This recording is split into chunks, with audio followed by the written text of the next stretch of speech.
Krishna Hare Hare Hare Rama Hare Rama Rama Rama Hare Hare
Hare Krishna Hare Krishna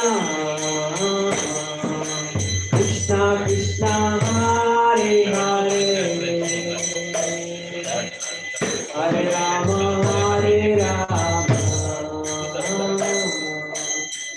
Rama Rama Hare Hare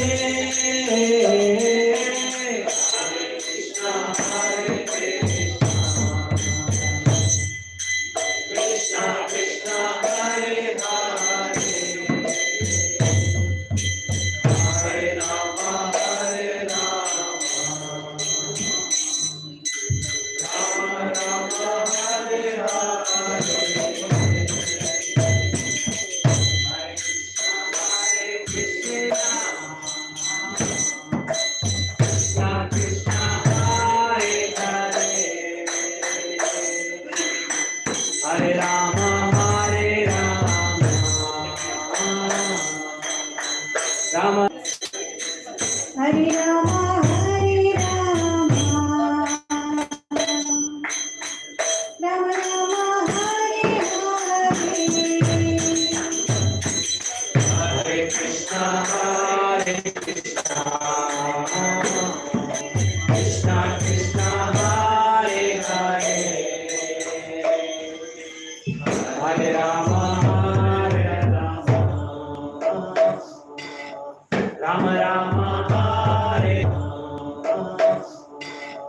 Rama Rama Hare Hare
Hare Krishna. Hare Krishna.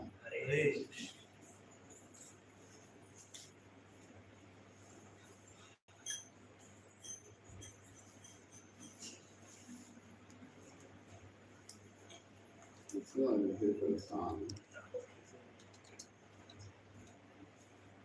Uncle like it.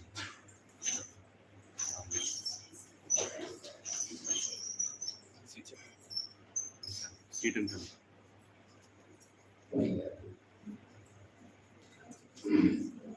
somebody can help me move this song as I'm singing. Anybody can. Yeah. అక్కడ కూర్చొని move చేస్తాను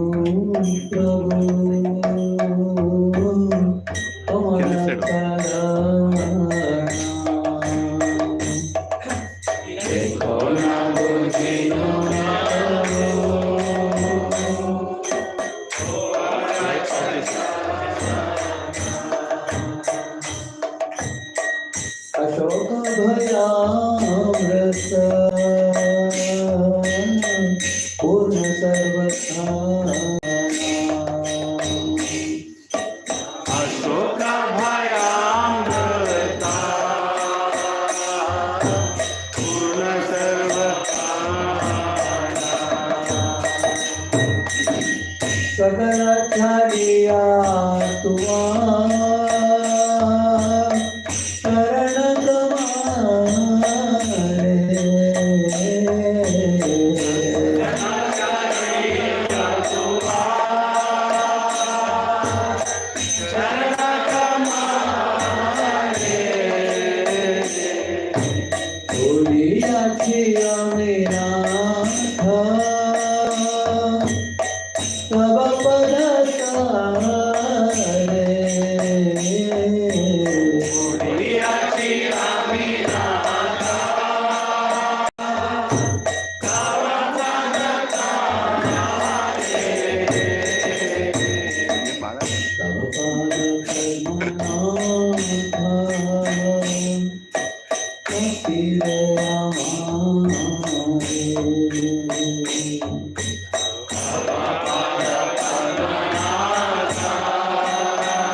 परपायिना सेवा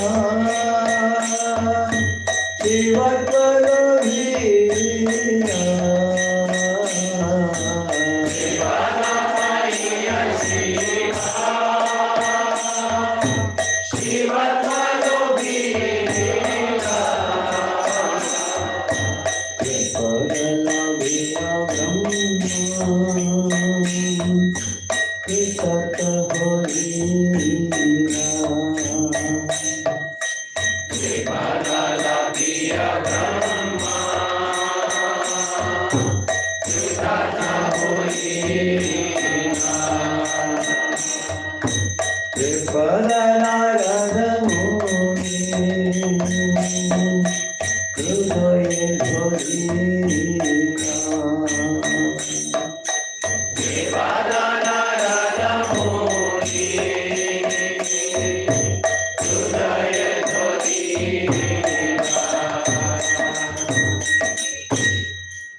तस्मै श्री गुरवे नमः। श्री चैतन्य मनोभीष्टं स्थापितं येन भूतले स्वयं रूपः कलामह्यं ददासि स्वपदान्तिकम्। वन्देऽहं श्रीगुरो श्रीयुतपदकमलं श्रीगुरुं वैष्णवांश्च श्रीरूपं साग्रजातं सहगण रघुनाथान्वितं तं सजीवम् साद्वैतं सावधूतं परिजनसहितं कृष्णचैतन्यदेवं श्रीराधाकृष्णपादान् सहगण ललिता श्रीविशाखान्वितांश्च नमो ॐ विष्णुपादाय कृष्णपृष्ठाय भूतले श्रीमते भक्तिवेदान्तस्वामिने नमस्ते सारस्वते देवे गौरवाणी प्रचारिणे निर्विशेषशून्यवादी पाश्चात्यदेशतारिणे वाञ्छाकल्पतरुभ्यश्च कृपासिन्धुभ्य एव च पतितानां पावनेभ्यो वैष्णवेभ्यो नमो नमः। जय श्री कृष्ण चैतन्य प्रभु Nityanand Shri Advaita Gadadhara Srivasadi Gaura Bhakta Vrinda. Hare Krishna, Krishna Krishna, Hare Hare, Hare Rama, Rama Rama, Hare Hare. Hare Krishna, one of it. I always sing a Vaishnava song in relation to the theme that we will discuss about. This is the one which we started and we are somewhere midway. It's called Seeking Divine Empowerment and the Types of Power. We have started this last time. So the song which we sang, it has two parts. In the first half, Bhaktivinoda Thakur is singing about how he's saying, Ekhona Bhujina Prabhu, Tomara Charana. Bhujana means I have understood. He's saying, what I have understood? Ashoka Bhayamrita, Purna Sarvakana. He says that ever since I became your devotee, I have become free from all lamentation. He says, and I have become free from all fears. In this world, all living beings are afflicted by fears and dangers. And Prabhupada writes about that in one of the purports. If somebody is healthy, they are afraid anytime disease may attack their body. Somebody is rich, they are afraid they will become poor. Somebody is born in a great kulam, they have fear that they may fall from the position. Similarly, somebody is beautiful, they have fear that they may get old and white hair may come and they may get wrinkles in the face and they may get, the beauty may be lost. They have fear. And Rupe Charaya Vayam. Mane Dainya Vayam. Somebody has a lot of prestige in society, he is afraid that some competitor may insult him. Recently Vivek Chandra was taken to task by other fellow, what's his name? Sandeep Mahesh. Sandeep Maheshwari. They were friends at one time. But some Vivek Chandra's students went and asked Sandeep Maheshwari some questions. And then Sandeep Maheshwari spoke about things and Vivek Chandra was not happy about that. He said, if you have questions, you should ask me directly, not the speaker, the public and things like that. So sometimes in this world, one has fear that you have a great reputation and reputation is spoiled there. We have a fear of that also. Bhoge, Rogabaya, Kure, Chidibaya, Mane, Dainabaya, Rupe, Jaraya. Similarly, in this way, everybody in this world has some fear. Here he says, Ashoka, Abhaya. When one becomes a devotee, one becomes like a child of Krishna. One gives everything to Krishna. Sometimes a devotee may be somebody may insult Vishnu Pitama, thinking that he is a Kaurava side, but devotee knows whatever will please the Lord, I am ready to play that role, isn't it? So, and then he's saying, not only I have become free from fear and anxiety, he says that ever since I came under the lotus feet of Lord, he's saying it's like an umbrella from where sweet rice is showering, or rabadi is showering. They are also shaded from the hot sun, but you are also eating some rabadi also along with it. Purna Sarvakhana, he's saying. So actually, this kind of thing comes in Bhagavatam also. There's some verse that says that. Bhagavatam says that Lord's lotus feet serves double purpose. It shades you from the scorching heat of mental existence on one hand. On the other hand, it gives you the nectar of the joy of Bhakti Yoga. Recently, in one class, I was giving an example which I heard from my spiritual master that, when you bring potato from the market, first you put in hot water and they remove all the sand and everything. Then they peel it, then they cut it into slices, and they put it in a frying pan and the oil, the sound. After that, they put some chili powder over it, and they put some salt over it, and they put the chunk also at the end, and they fry it. Poor potato has to undergo all that. And then once it undergoes all these things, then it becomes offerable to Krishna as a goal. So my Guru Maharaj was telling, similarly, when one comes to devotional service, one should be ready to be purified, he said, to be offerable to Krishna. I was quoting this example. Then one boy was asking a question.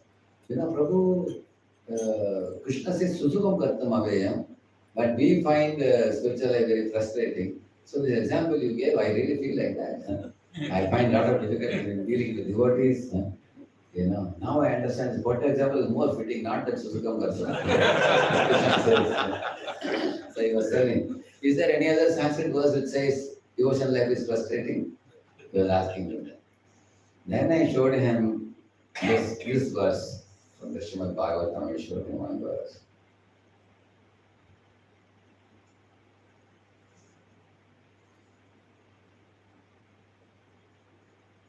Abhisandaya yogimsam Brahmam matsaryameva va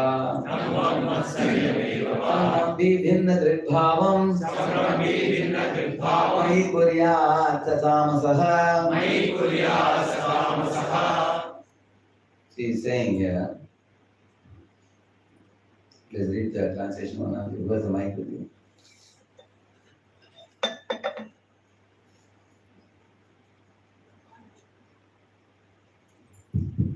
Hare Krishna. Translation to join the Desi Bhakti on social Prabhupada. Devotional service executed by a person who is envious, proud, violent, and angry, and who is a separatist is considered to be in the mode of darkness. Yeah. So 5 things he's saying. A person who is envious, that means he can't tolerate others' progress. And one who is proud and boastful, that I am a great devotee. In Rajaguna, the person thinks, I am a great devotee. In Tamaguna, one thinks, I am the only devotee. Everybody else is useless. That is Tamaguna.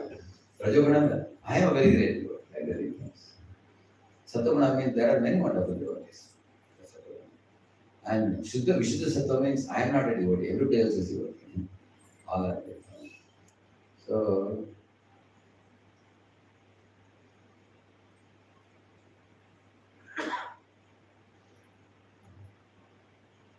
we can read from here. In pure devotional service, the only motive should be to please the Supreme Personality of Godhead. That is not actually a motive. That is the pure condition of the living entity. In the conditioned stage, when one engages in devotional service, he should follow the instruction of the bona fide spiritual master in full surrender. The spiritual master is the manifested representation of the Supreme Lord because he receives and presents the instructions of the Lord as they are by disciplinic succession. Yeah. So now where is the potato example coming here in this example given here? Because we are in Tamaguna, Rajaguna or Sattaguna, we face challenges while living in a devotee community. Now we have to deal with, this problem is not with others, problem is often with our own tendencies. Like he says, Abhisandayo, Himsam, violent devotee. Violent devotee means, he does things very aggressively without being sensitive to others, isn't it? And also Dhamma, very proud devotee. Matsaryam, he envies others' progress. If he knows some devotee is popular, he criticizes some devotee very heavily. Samram means angry devotee. Haribol, come here, like that they say. Haribol is supposed to be said very sweetly. Haribol, please come here, Haribol, like that. Haribol. The Haribol becomes horrible.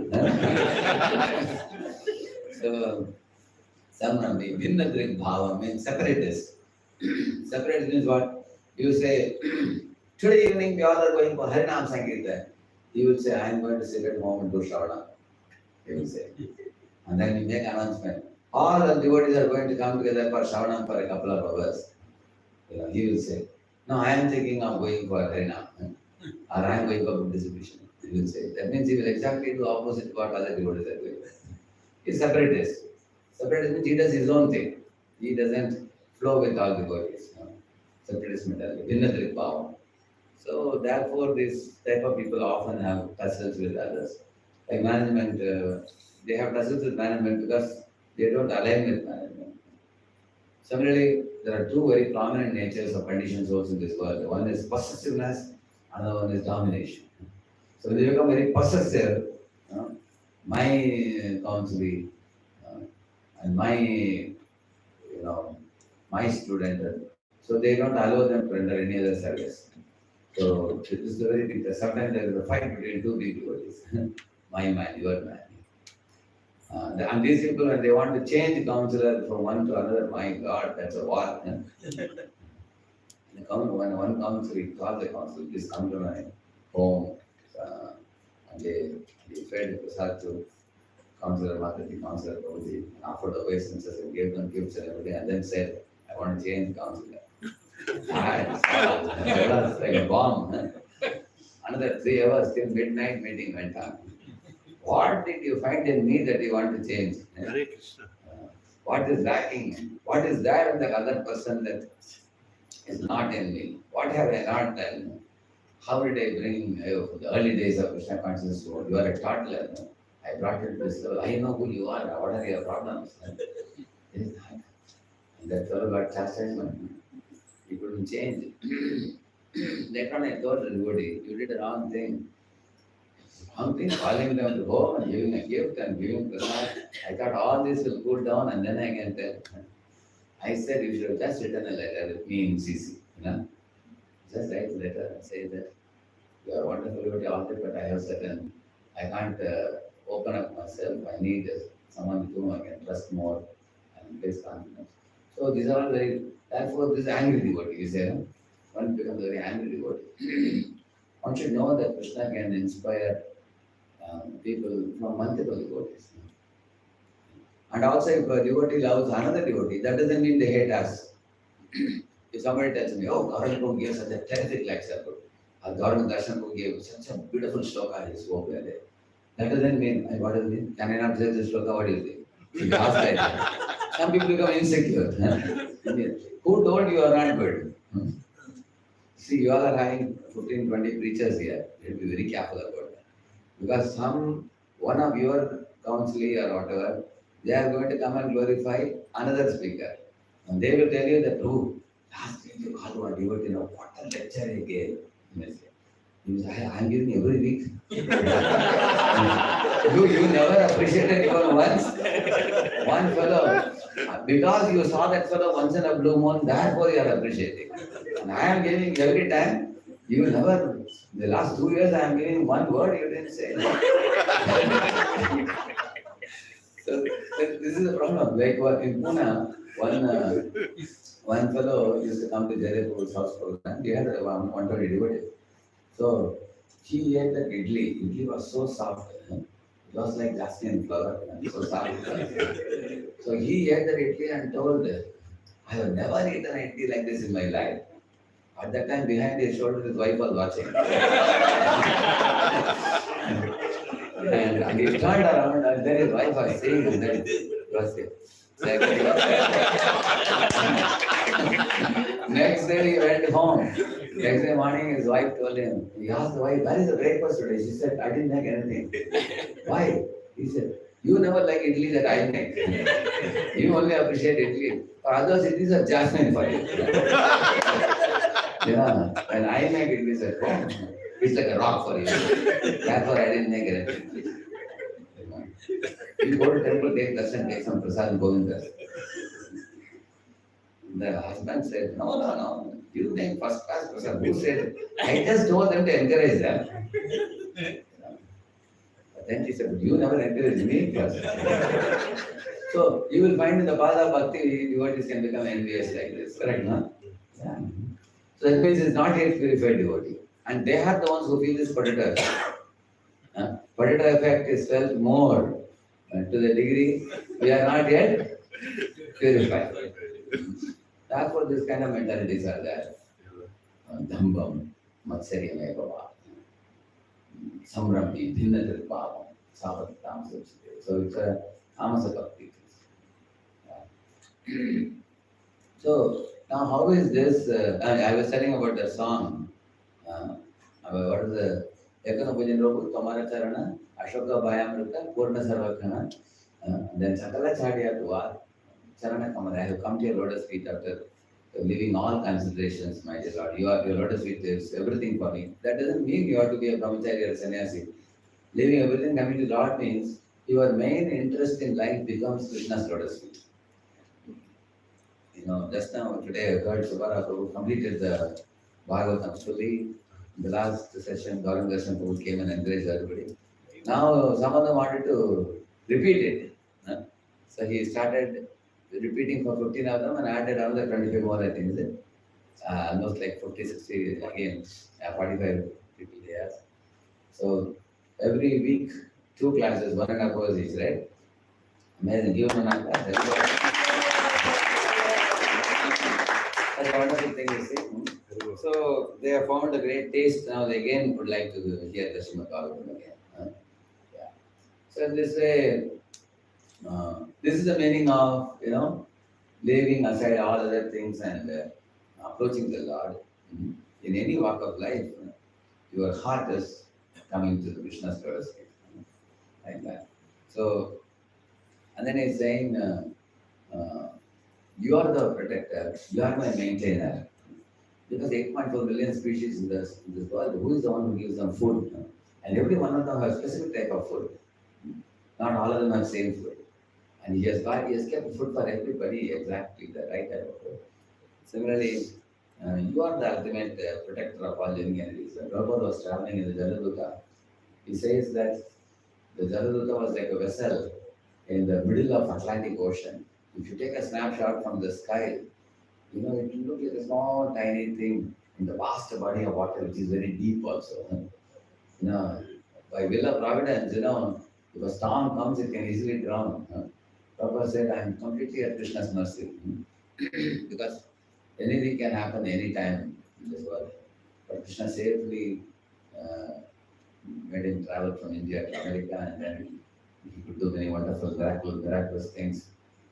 So, one should be aware that if we are protected in challenging situations, that's ultimately it's Lord's will that He protected us. And even if He doesn't protect our bodies, He protects the devotion performed by devotee. It goes life after life, just like it went in the case of Bharat Maharaj. Because body is a changing thing. Sometimes the body is not protected by the Lord. Why? Because sometimes we have a very heavy karmic account. And say, for example, your devotee is supposed to die at 75. But when the devotee is 70 only, some cancer or something overtakes the body. Now, why the Lord gives such punishment? Because sometimes there is a very heavy backlog of sin. And there are 2 choices. One is the sinful tendencies, proclivities may impel the devotee to do some ignoble thing in the later years, which will spoil the reputation of the devotee and spoil the reputation of the movement, leading to great loss, because you have a good track record and then you do some blunder. That's a great thing. Instead of the blunder, if Lord gives something, whatever outcome of the blunder, equivalent amount of pain the Lord may give in the form of some disease or something, and take the devotee away before the actual date of death may come. Lord may take away. Actually, the quantum of pain and pleasure are fixed in our Brahmalini at the time of birth. But how it will come, in what form it will come, we don't know. But the pleasure and pain is very precisely administered to us, what we deserve. So sometimes the Lord saves the reputation of a devotee, but then gives the physical suffering to the devotee. So in this way, one escapes from the bad reputation for oneself from the moment. Lord, in advance, only takes away the devotee from before the situation can actually happen, which is, we call it as a drida, adrida. There are 3 types of karmas. Adrida karmas can be easily overcome. Drida is little difficult to overcome, but not impossible. But the drida karmas cannot be overcome at all. Unchangeable destiny. So the idea is, when a devotee knows very well that even if troubles come in my life, that is Lord's plan to purify me and take me back to him. Like Parikshit took it. So in this way, the songs talks about the only problem I had in my life, he says, is I tried to be Swatantra, Jivane. I tried to turn away from God and try to enjoy infinitely. I suffered. Like that. That's the main cause of my suffering. So, Badaduka Payachi, Swatantra Jivane, he says. So, Prabhupada says that sometimes there's a bolt in the lorry wheel. You see that there's a metallic wheel outside is a rubber wheel is there. That bolt or nut comes out sometimes, it falls on the road. So if you go to your shop and ask him, how much can you pay for this bolt or nut? So he will just give you bangar kebab, they call it. 1 rupee he will give you. But if the same bolt is going to, you lost it in the lorry. Later on you go to the shop, you want to buy it standard part. The same bolt will be 50 rupees.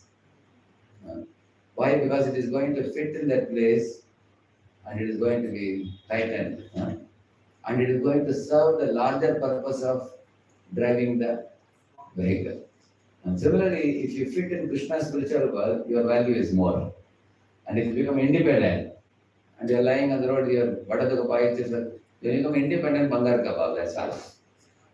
We have no value. So here comes a very important point. All of us, when we are in this society of ISKCON, the whole topic is about empowerment. When we became devotees, and then gradually we grew up in seniority, a stage comes when you are put under Vyasas and they give you a garland, they offer you so much glorification. And you can see that, but if we fall down in character, then the same people who will adore us, they will beat us up, or they will throw us out. You will see that. So what is being respected in this moment for us is actually the merciful position in which the spiritual master has put us. So we all have two sides. We have a good side, we have a bad side. Our bad side is kept under control, and good side is becoming nourished, and it is being enhanced and increased by our connection to the spiritual master, to Srila Prabhupada and Vaishnavas, and all the devotional activities that we are doing. Or we can't say our bad side is fully gone. If both are there, for example, we have frivolous speech, we have a proper spiritual speech. So we are trying to keep the frivolous speech under control, mute. We have put mute for that. Frivolous speech, mute. And spiritual speech, unmute. Correct, no? So we are able to speak like. But sometimes suddenly this gets unmuted also. Which one? Frivolous speech also. The method comes out. And people wonder, how can you say such words? How can you speak such things? People wonder. Similarly, the frivolous activities. So when it comes to life of devotee, then the respectability is lost. So this is the empowerment. Empowerment means when we are empowered by Guru and Krishna, just like iron rod is put in fire, the iron rod behaves like fire. Like any of you have done the Smithy lab in engineering, we make that iron rod very hot, red hot, and yellow hot, and white hot. When it becomes very, very hot, then you can hit it with a sledgehammer and then change the shape, right? Similarly, whenever personality becomes very intense in spiritual practices, Guru is able to mold us in Krishna's ways. Then we say Karishe Vachanam Bhava. Then we align with Krishna. When we don't practice intensely, Guru finds it difficult to transform our heart. Because the disciple always has independent program. Guru says go to north, he says I go to south. Guru says go to east, he says I will go to west. That's the opposite he wants to do. And even if mercy comes, he will not accept it easily. Like there was one fellow who whenever his Guru would come to Pune, he would bring such a big garland, like a Balaji garland. Take garland, this much thick. When you put on the Guru's neck, Guru would say very heavy garland. He would put like that. And from the neck up to the ground, touching the ground practically. And he must be spending thousands of rupees for that. So then his Guru asked me, Radheshyam, you know this person? I said, oh, Maharaj, I know him very well. And does he come to temple? Yeah. I said, Maharaj, only comes whenever you come. I said, once in 3 months, once in 6 months he comes. Then Maharaj told, see, I will be more happy if you come every week to the temple than when you offer me this big garland. I know you love me very much, but I want you to express your love for me by coming every Sunday. And you don't have to purchase such a costly garland. You just come, to temple. So I am expecting you to do one thing, but you are doing something else to me. So that's the meaning of independent mindset, correct? No? Independent means Guru has some expectation from us and we do something on our own. What are the upayas? That brings only suffering. So, and this I have seen the spiritual master tell him 3-4 times. Whenever he came, and I was wondering, Maharaj already told him last time, he's not following, but why you think? But Guru thinks it's a thankless task of the Guru. You keep telling this is the right thing. Go there, go there. Because at least sometime it will hit the eardrum. Okay, what he said.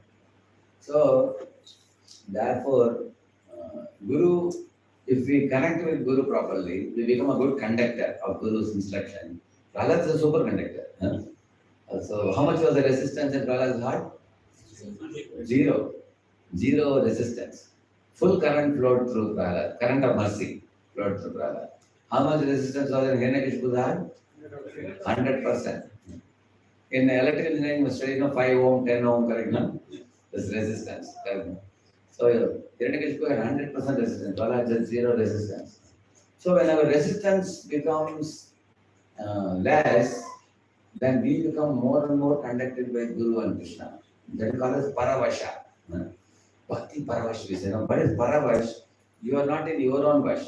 You are in Paravash, spiritual Vash. You become possessed by spiritual Shakti. And that Shakti dominates you, lords over you, and that Shakti is transmitted through you. You just have to become like an autopiloted plane, which is controlled from the control room. Then a devotee becomes empowered like that. Now, if the iron rod is continuously in touch with fire, then it can always behave like fire. But when you take the iron rod out of fire and keep it on the table for sometimes 1 or 2 hours, then what happens? Yeah, then it becomes cold. Does it behave like fire? No. So that means we need empowerment, which is like a constant phenomenon. No? We have to be constantly empowered for us to be able to do it. But the problem is what? I remember in school days, my father got me a bicycle. So when I sat on the bicycle and started riding, from one end of the lane to the other end I am going. And I could very smoothly ride. I was wondering, it is so easy. Then I looked behind, my father was holding the seat. He was coming behind me to make sure I don't fall on the other side. He was coming running behind me and then holding the seat behind. Then I told him, no, Papa, why are you holding? No, I don't need any help. It is so easy to drive. I can drive on my own. I said, so of course he left me. Then when I drove within from here to there, I just fell off on the other side. And then I got a wound in my knee. It started bleeding. Immediately went home and then go. So I became so fearful of driving cycle. And I started putting leg like this. Like I put like this. Father saw that he was laughing. Hey, you can't go to school like this. How long are you going to do this? Then he came and volunteered. He said, okay, I'll help you again. I'll catch the behind. So generally what happens when we are helped by a superior from behind, we oftentimes we tend to fail to recognize that. Like many times, people fail to realize the role that spiritual master plays in our life. Because it's a very subtle thing. We fail to realize that you are being respected because you are so-and-so's disabled. When you go, like when I go to some temple, abroad or anywhere, people say, oh, this is Radheshyam, the disciple of Radhanath Maharaj. So they will say, oh, Radhanath Swami is so good, he is so kind, he is so compassionate, he is so loving and caring. Because you happen to be his disciple, you also must be like him. So they superimpose him on us and put a big expectation from us, and we tremble. You can't be like him. But they assume that you must be good like him because you are his disciple. Correct or not? So we get a lot of empowerment when we have that connection, higher connection. And with that higher connection, many things get done very easily for you. Things are tick marked for you just by some connection when you go also. You will see that. Life is made more easy for us. So I just give an example. In the same manner, you will see that this topic of empowerment becomes very important. Why? Because in our conditioned stage, we fail to recognize that upper connection. We become blinded to the upper connection and connect more with the lower connection. Like you all know,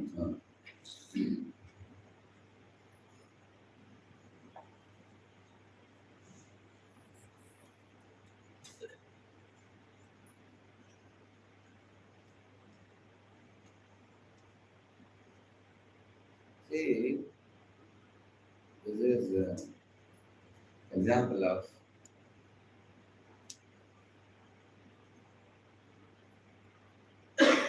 see this Govardhan Leela, isn't it? One amazing thing with Lord Krishna is below the mountain there was a very nice loving exchange that was happening between Krishna and all the five rasas, correct? No? With all the gopas, gopis, and everybody. So this is called as Rasaraj under Giriraj. Our government coined this beautiful term. Rasaraj under Giriraj. So beautiful pastimes are going on. But above the mountain, what was happening?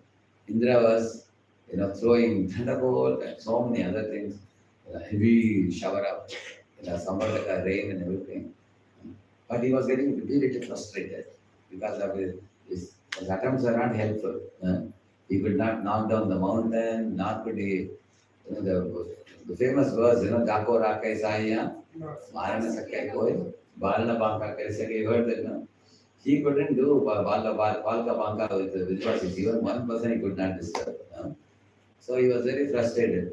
So there was purification going in the top and loving exchange happening at the bottom here. And in the Kalya Daman Leela, there was rasa exchange going in the top because Krishna was dancing on Kalya. And purification going at the bottom. It's reverse, opposite like this. So this is Krishna's beautiful pastime. Simultaneously, he does both. He is purifying one fellow and giving delight to the pure devotees. Simultaneously, isn't it? But here you can see how Krishna is kind. He is standing in a secluded place, away from Jivasis. No one is here around. Why? Because he is going to teach some lessons to Indra now. And Indra comes in his Airavat. See, Krishna is saying now. But Krishna turned his see? He doesn't want to see, he's upset. When you're upset, this is what you always do, right now? You turn your face away. See, Indra is not straight coming in his Airavat anymore. What he did? He's got down. He is very shameful now. How can he come in front of Krishna's Airavat like a king? Very ashamed. So he got down, he's coming to meet Krishna. He gets a sass now. He gets a chastisement. He's saying, Vida Gurustam Jagatamadhishu Suratya Kala Upata Dandaha Jecha Tanubhisamihase Manam Vidhunman Jagadishamanina.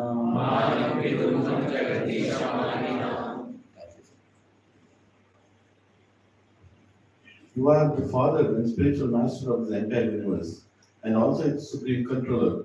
You are in insurmountable time, imposing punishment upon the sinful for their own benefit. Indeed, in your various incarnations, selected by your own free will, you act decisively to remove the false pride of those who presume themselves masters of this world. False pride comes when we forget the empowerment given to us. Like, Krishna trusted Indra and made him a demigod and told him that you are the Lord of showers now. And the human beings will offer sacrifices to you, and then you are supposed to give them rain. And I have made this arrangement for you. And peacefully stay in your post and execute your duties. Like that Krishna has put. And while executing duties, slowly, Indra started thinking, what is the need for Krishna? I am that, I am giving rains and they are worshipping me. So he and Indra and Indra thought me and my followers. He just got cut off from Krishna like that. So this has happened in ISKCON. There are disciples who started some temple of their own without any ISKCON's permission. There are some people who have started, they brought the deities. In Pune, one fellow has started one NashCon, he's calling it. You know what is NashCon? NashCon is not ISKCON. He's calling it is National Association for Hare Krishna Consciousness. NashCon. And this fellow, I don't want to mention anything about, he is a disciple of one guru in ISKCON only. But now he has made his in a temple, he has brought the deities and he is presenting himself as a Guruji there, himself. So yeah, if you see his website, he's putting very attractively everything. So now ISKCON is trying to, he's putting Prabhupada's picture. So they went and asked him, hey, putting Prabhupada's picture, you are doing independently. So then we took the matter to his spiritual master also. See, this fellow has become independent. Why people want independence? Because they want to become self-sufficient acharya. They say, no?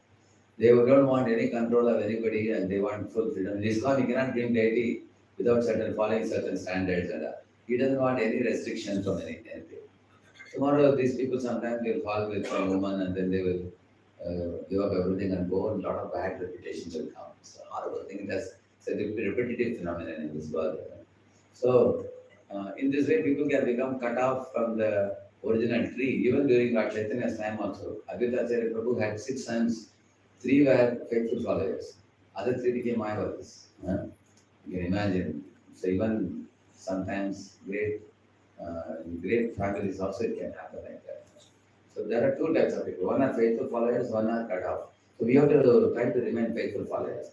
Faithful followers means make sure that we are in the line of Guru Parampara, we are properly representing Guru and Prabhupada, we are giving the right message to people, and we are humble and loyal and connected. We don't do things which we are told not to do. So Indra is now ashamed. He's saying that you are like a father, you are like a Guru, Krishna. Why? Because Guru always wishes well for the disciple. Guru wants to elevate the disciple. Guru doesn't want to see the disciple fall down and go away. Therefore, he is calling Krishna as Guru. Because Krishna is in a mood to reform Indra. He is not in a mood to, drive away Indra. See, Sridhar Swami, read that, what Sridhar Swami said. According to Sridhar Swami, Indra and Lord Krishna here exchanged a heart-to-heart talk. Indra revealed his mind to the Lord, and now Lord Krishna similarly reveals his own intention. Shri Shukha Uvacha Evam Sankirtita Krishno Magona Bhagavanamum Megagam Bhiraya Vacha Sarasangidam Abravit.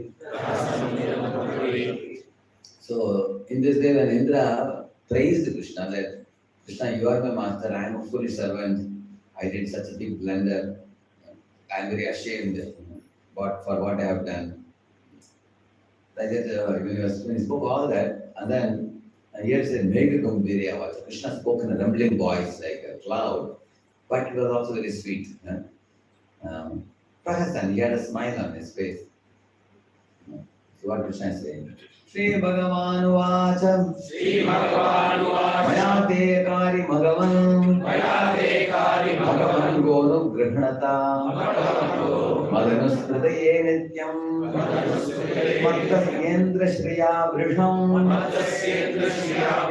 Saying, Maya, by me, te akari Bhagavan, oh Indra, Makabango Anugrihnata. To show you mercy, I have stopped sacrifice for you, he is saying. So you may wonder, really? Every year they are doing sacrifice, you stopped my sacrifice for showing mercy to me. So how does the mercy tally? Because when I stopped the sacrifice, you became upset. And then you started throwing tantrums. And now I have brought you on your hands and knees. And in this way, I got the opportunity to remove your false pride. And I have brought you to the senses. Now that you have come to senses and become aligned with Krishna, so that is the greatest blessing that you receive. Therefore it is Anugrihnata. Because Palena Parcheta, end result is Indra has become submissive now. Is it good or bad? See, you have to see based on the result you should see. You all know this 20,700 kings were arrested by one Jarasandha. Yeah. So getting arrested is good or bad? What do you think? Bad. It's bad thing. But you know what they are saying? I'll just show you. It's in 76 chapter, I think. So, this one,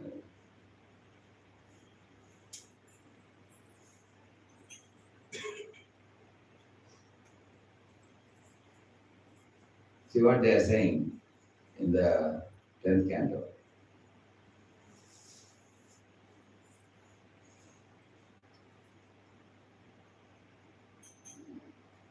Kings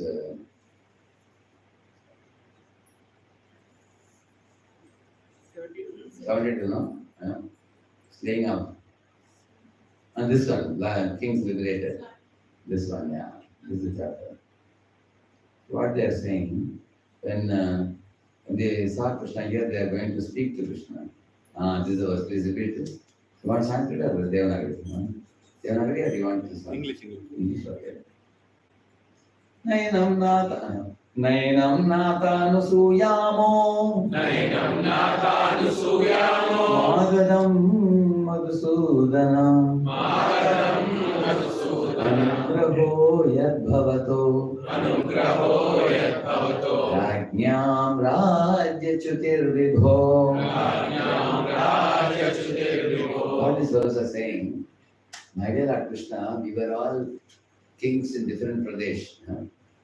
And we became greedy to expand our kingdoms.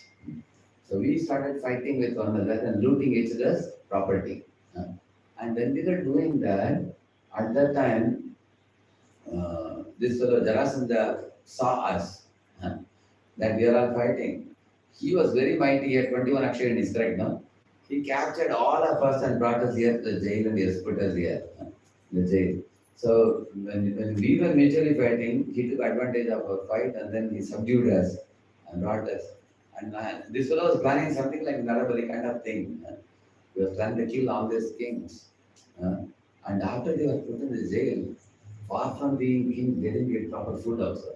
No proper water. Their body, skin and all got a lot of diseases and everything. They were suffering actually. Many of them were very skinny. So is he suffering good or bad? You know what they are saying? Nainam Nata Anusuyamo. We are not having any kind of anger or envy towards Magadendra. What is his name? Magadendra? What is King of Magadha. He is Jarasandha. We are not angry or upset with him also. Then why? Anugraho Yadbhavato. He has given us Anugraha, they are saying. What is Anugraha? Because when we wrote a letter to you, you come now and the jail door open. Beautiful darshan of Krishna we got now.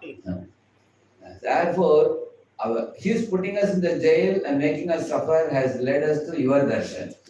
Therefore, it is Anugraho, they say. On the other hand, imagine if he didn't bring us here, we will all be in our own kingdom very proudly, boastfully ruling our kingdom, and one day we will die, we would have never got your darshan. Is that good or is this good? So that means sometimes suffering in our life is considered anugraha because that leads us to come to Krishna. If one frustration sometimes is good for us, if it ultimately end result is it brought you to Krishna's lotus. It has happened to many devotees. It's a very amazing phenomenon it is. Therefore, anything in this world is anugraha, provided it brings you to Krishna's lotus. That conclusion we can consider that. They use, see the word what they are using, Rajya Chutir Vibho. We were thrown out of our own kingdom, which is a great anugraha, they are saying. So because of that, we got your darshan. Therefore, here just one verse before that you will see.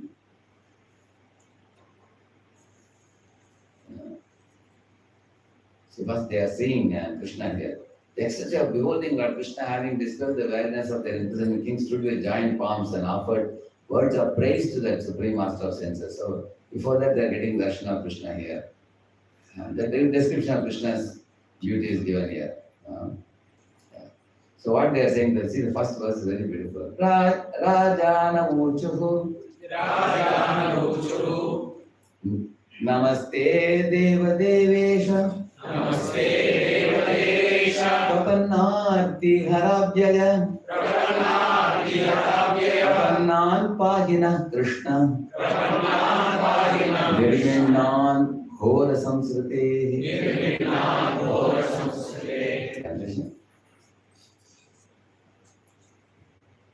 The king said, "Obeisances to you, O Lord of the ruling demigods, O destroyer of your surrendered devotees' distress. Since we have surrendered to you, O inexhaustible Krishna, please save us from this terrible material life, which has made us so despondent." Yeah. So we have surrendered to you. So here it appears that they want relief from the terrible material life. But then if you see the next verse, if you see, here they are saying that, you read this. O Master Madhusudana, we do not blame this king of Magadha, since it's actually by your mercy that kings fall from their royal position, O Almighty Lord. That means Krishna is the one who posts us. Krishna is the one who can remove us. We ourselves cannot post ourselves. So we may be put in a big position. Krishna can remove it, just like Krishna gave Shakti to Arjuna through the Gandiva power. Later on, there's a verse in the Bhagavatam it says, Tadvaidanushta Kishabaha Sarado Hayaste Soham Ratindra Patayo Yata Anamanti Sarvam Kshanena Tadaput Asadi Shariktam Paspan Putam Kohkarapta Niboktam Shyam. This verse says that, Arjuna is amazed. This is the same chariot I was riding, this is the same horses, this is the same Gandiva power. Why I don't have such power what I had at that time? Because now Krishna has snatched back the empowerment that he gave me, because that time it was necessary for the battle of Kurukshetra. Now he has taken it away, because otherwise I will hurt myself with this by becoming falsely proud of my being an indefeatable, warrior or something like that. Krishna thinks it's not good for us, he will take. So this way, this is the reason why this topic is important, the empowerment topic. Because Krishna gives empowerment, he may take away empowerment. Actually, we all like empowerment. Why? Because empowerment makes us very popular, very famous, very important person, and we can shine with the empowerment that he has offered us, and so many people respect us.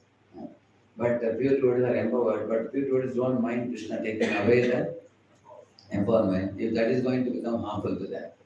That's spiritual life. Krishna can give empowerment, take empowerment. And they always live in that mood that, whatever I'm able to do, it is Krishna's empowerment. So with that background, if you see the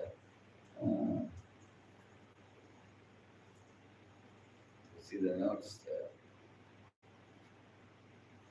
So this notes I sent you last time. So we have finished all these things, different type of power, physical power, intuitional power, emotional power, academic power, intuitive power. So we have explained all these different type of powers, sacred power. So these different powers I showed you, these are all well observable in this world. Like somebody's intellectual power or intuitive power. So academic power, all these things. These are all special Shakti people have. Like when I was studying in IIT Bombay, we used to have one subject called finite element modeling. So we used to have these 4 green boards, big boards. There was a Professor Maiti. So he was a super genius in mathematics. So he would start with the first board, all of us would be raising hand and supplying him the next step in the maths equation. He would keep on writing, then he would, what is the next thing? Tell me. He already knows everything, but he will ask us to say, so we will keep telling him. So the first board, almost 20 of us will be raising hand. Second board, it will become like 10, 12. Third board, when he continues, it will be 5, 6. Fourth board, only 1 or 2 boys only. They will be jumping. But others can't make out where is the steps going to now. It becomes very, very complicated. Correct, no? So academically, some people have that type of IQ, very extraordinary IQ in certain subjects. You've seen that. Like this, different type of powers we talked the last time. See, some people are emotionally they are able to draw, and they have fans who are mad after them. That's what is written here. We all know people who have pictures of movie stars, sports heroes, famous singers. You can also include motivation speakers in this now, isn't it? These star-struck individuals dress like them, talk like them, walk like them, and so people are mad after them. So through the emotional power, they are drawing millions, right? No, people like that. So these are all different powers. Physical power. Physical power is like Mike Tyson or Muhammad Ali. Physical power. Like that. Different types of power we discussed last time. We finished that. Now one important thing we are coming to, which is the sacred power and the divine power. We will read. Please read it. Sacred power. It is big enough for you. Yeah. Sacred power. Sacred power results from following standardized formulas and bona fide spiritual systems, spiritual teachers and prophets. As people engage in austerities and selfless service, they naturally develop empowerment in harmony with the laws of the universe. They open themselves up to inspiration from higher realms. When directed properly, sacred power can propel them toward transcendence and divine power. Okay, let us say a little bit about the sacred power. See, you have to vibrate with that frequency to draw that energy. For example, if I vibrate with sattvic frequency, then I can tap all the potentials that are available on the sattva platform. If I vibrate with rajasic potency, then I can only tap those things which are in rajasic platform. So, because each living entity is a transmitter and a receiver. So, all of us are transmitting certain vibrations and receiving some vibrations, and we all carry a certain type of frequency in our mindset. So,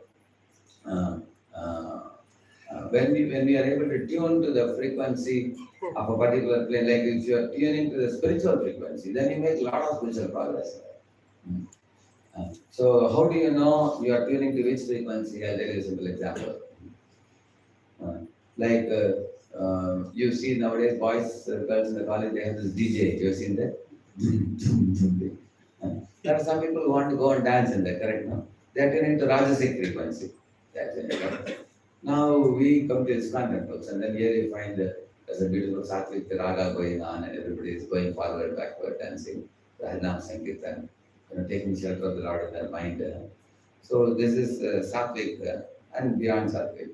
So anybody who hears the holy name with a sincere heart, with an unpretentious heart, then the kirtan of the holy name can deeply enter the soul. So much so that it can keep vibrating in your heart day in and day out. In the same manner, when you are hearing the lectures, sermons, if one is able to make sense of what is being spoken and its relevance to our personal lives, then you are vibrating with that frequency. Like sometimes we go for giving lecture to boys, and we are telling the boys that one has to take shelter of Krishna's lotus feet. The boy is asking, when is the prasadam? So it's not vibrating with that frequency. Correct? He is going in this frequency, we are telling in this frequency. There is a mismatch in the frequency, right? So therefore, generally when we go to any place, one of the first things I ask is who are the audience and what have the syllabus they have completed, and we want to check what are they looking for, what are their expectations, so that we can speak in a way that they can relate to it. Correct? No? So that's what is sacred power. Sacred power specifically is saying here, standardized formula, one word specific. For example, you chant this Vishnu Sahasranam Sutram, for example, or you are chanting, singing some Vaishnava songs, or chanting Hare Krishna mantra. These are all devotional incantations, prayers, and all this. And then there are also activities also, like doing a puja for the Lord, blessing the deity of the Lord. One example I tell you in America that happened. One fellow, he drove me from there, from Pittsburgh. I think from Pittsburgh, he drove us to the next place we went, Columbus area. Pittsburgh to Columbus area. So this fellow was an amazing fellow. Now he's like a big man in the industry. He's like a CEO type of person, very big man.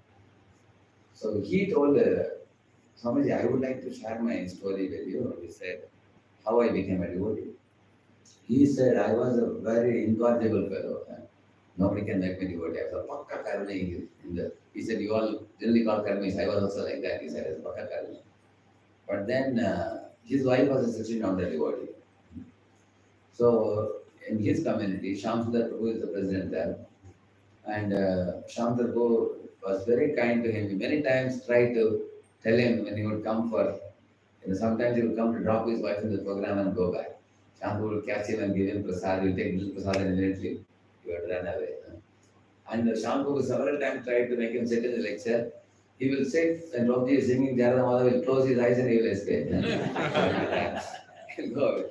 Because crowd is big, you don't know whether he's there or not. Prabhuji will be wondering, where is that fellow? He'll escape.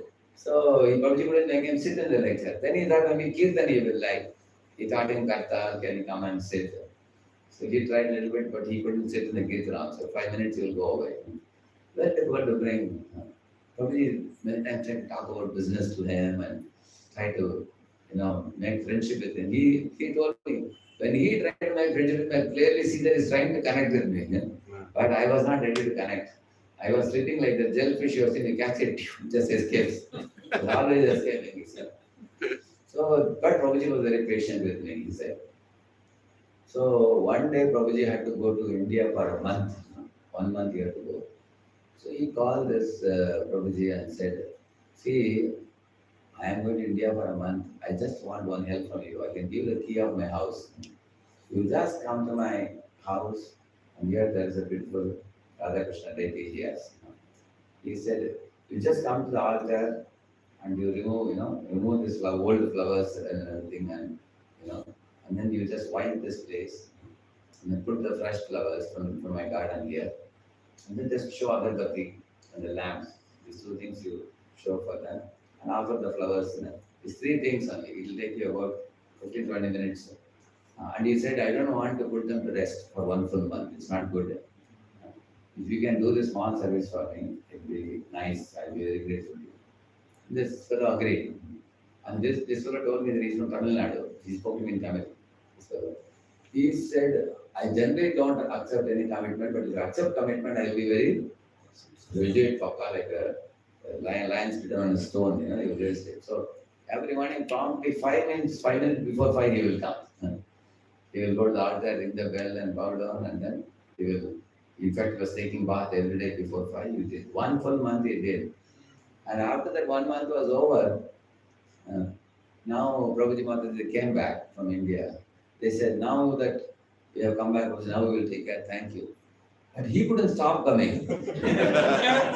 Because he said the deities attracted me. I don't know why whenever I look at the face of that Lord, he's so charming. I cannot be lying down at home. I continued coming. Prabhuji said, why have you come today? Why? I have come to see them only. And he requested them, if you don't mind, can I do this service? Continue to do this service. They said, yes. Then started coming and serving the deity. Then he started chanting. Now he has come to 8 rounds now. 8 rounds of chanting. He said that nobody could attract me as much as this deities attracted me. So, Krishna has different ways of bringing people. Now, when I read about the sacred flower, that's what I understood. Because he followed this system of Pancharatriki, the worship of the Lord, faithfully he did the service. Then that produces a kind of Shakti. Spiritual Shakti God produced, and he started tasting the Sattva Guna. Sattva, situating in Sattva and worshipping the Lord. He said taking early morning bath and coming to, and actually his heart has taken Krishna as a person very seriously. So that means one superior who really is affectionate to you should order you, and you should take that instruction to your heart very seriously, and you faithfully execute it for a period of time, then you get sacred power. Read further. As people engage in. As people engage in austerities and selfless service, they naturally develop empowerment in harmony with the laws of the universe. They open themselves up to inspiration from higher realms. When directed properly, sacred power can propel them toward transcendence and divine power. See, they open themselves up for inspiration from higher realms. I mean, inspiration from higher realms is always available for everybody. You just have to open up your heart. Just like right now here, the waves are here, AM waves, FM waves, electromagnetic waves. You put a TV screen, immediately you can capture any, what do you call it, channel. Correct, no? Similarly, there's Goloka channel always all around. You can tap that inspiration by connecting with that frequency. That's the point he's saying. That's what Prabhupada did. He brought the hippies. And first thing Prabhupada did, he gave them prasadam, because prasadam purifies. Correct? Ahara shuddham, sattva shuddhi. Sattva shuddham, ruvasnati. Smriti lande grantinam vipramoksha. This verse says that sattva shuddhi means it cleanses the mind, eating prasadam. And when the mind became little cleansed, they were willing to chant Hare Krishna, come to the programs. Then they could hear and all. And then eventually they grew very powerfully in their bhakti. So, these austerities, these spiritual systems, but one very important thing is the student has to take the teacher very seriously. You will see that if a student takes the teacher casually and does not respect the teacher, in any field you take in this world, you cannot progress. You want to learn karate, you want to learn Bharatanatyam, you want to learn Carnatic music or Hindustani music, or you want to learn anything. PT Usha wants to run, and even for running, she needs a teacher. I was very surprised. I mean, I can also run from here to there. Why do you need a teacher? I was thinking, but teacher actually, a coach is required in every field, isn't it? So, and reverence for the teacher, admiration for the teacher, that actually is something that makes the candidate take the instruction very seriously, especially humility and gratitude. These two are very, very special qualities. The humility and gratitude naturally leads to respect. And when one is respectful, then instructions are taken to the heart. And the instruction taken to the heart and applied in one's life, then you get the sacred power. And then go ahead to divine power.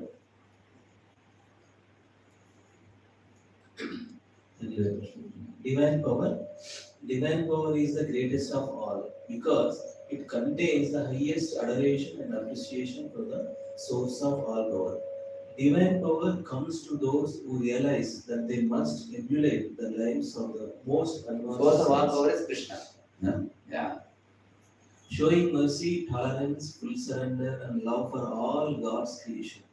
Divine power manifests when we become humble enough to fully offer ourselves to God to be used like puppets. We have reached the highest level of spiritual attainment at this point when we totally surrender all personal agendas and desires. Then the direct energy of the Lord can enter so that we can begin to act in accordance with what He wants to What accomplish. he wants to accomplish through us. Like Krishna wanted to accomplish victory of Pandavas so that they can rule the world. That is his goal.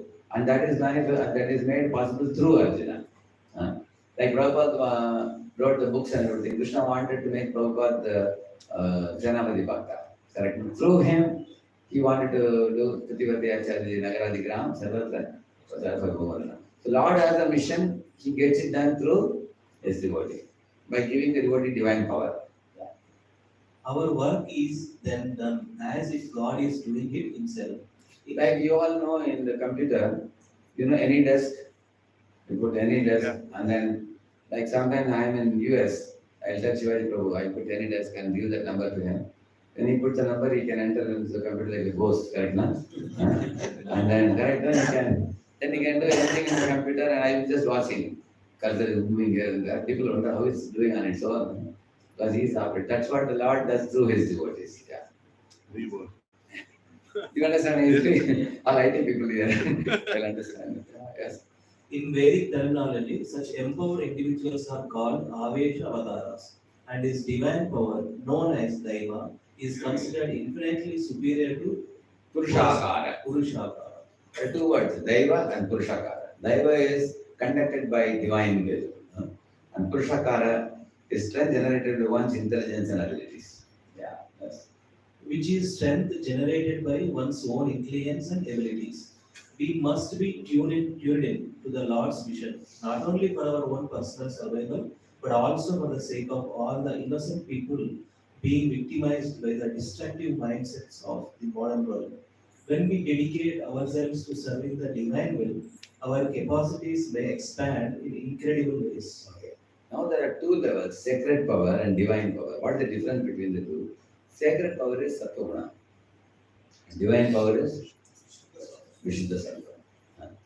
Now in Sattva, what happens? All of you try to, go back, take the reel of your life little backwards, just to think about yourself, how you were 2-3 years before coming to Krishna consciousness.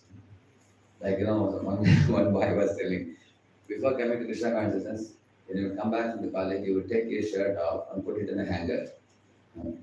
And every day you would do that. Same shirt you would wear 5, 6, 10 times you would wear until some smell starts coming. Then only you will wash it.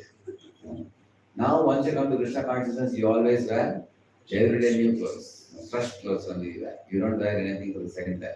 Second time wearing is like eating in a juta plate. Juta plate, once you have washed the plate, only then you can eat. Do you eat in a plate and keep it as it is and eat again? You won't do that.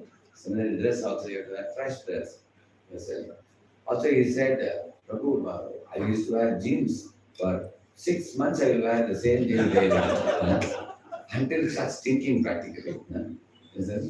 So now you can see when you come to Sattva, you look like an angel, isn't it? And there are people who who grow long mustache, long beard, correct? And they keep it unkempt, unclean also, correct? Long hair and everything. So you can see that how the life has changed in terms of our culture and habits. Like now I'm going to US regularly. So some of the devotee boys, what they do, they cook in the night.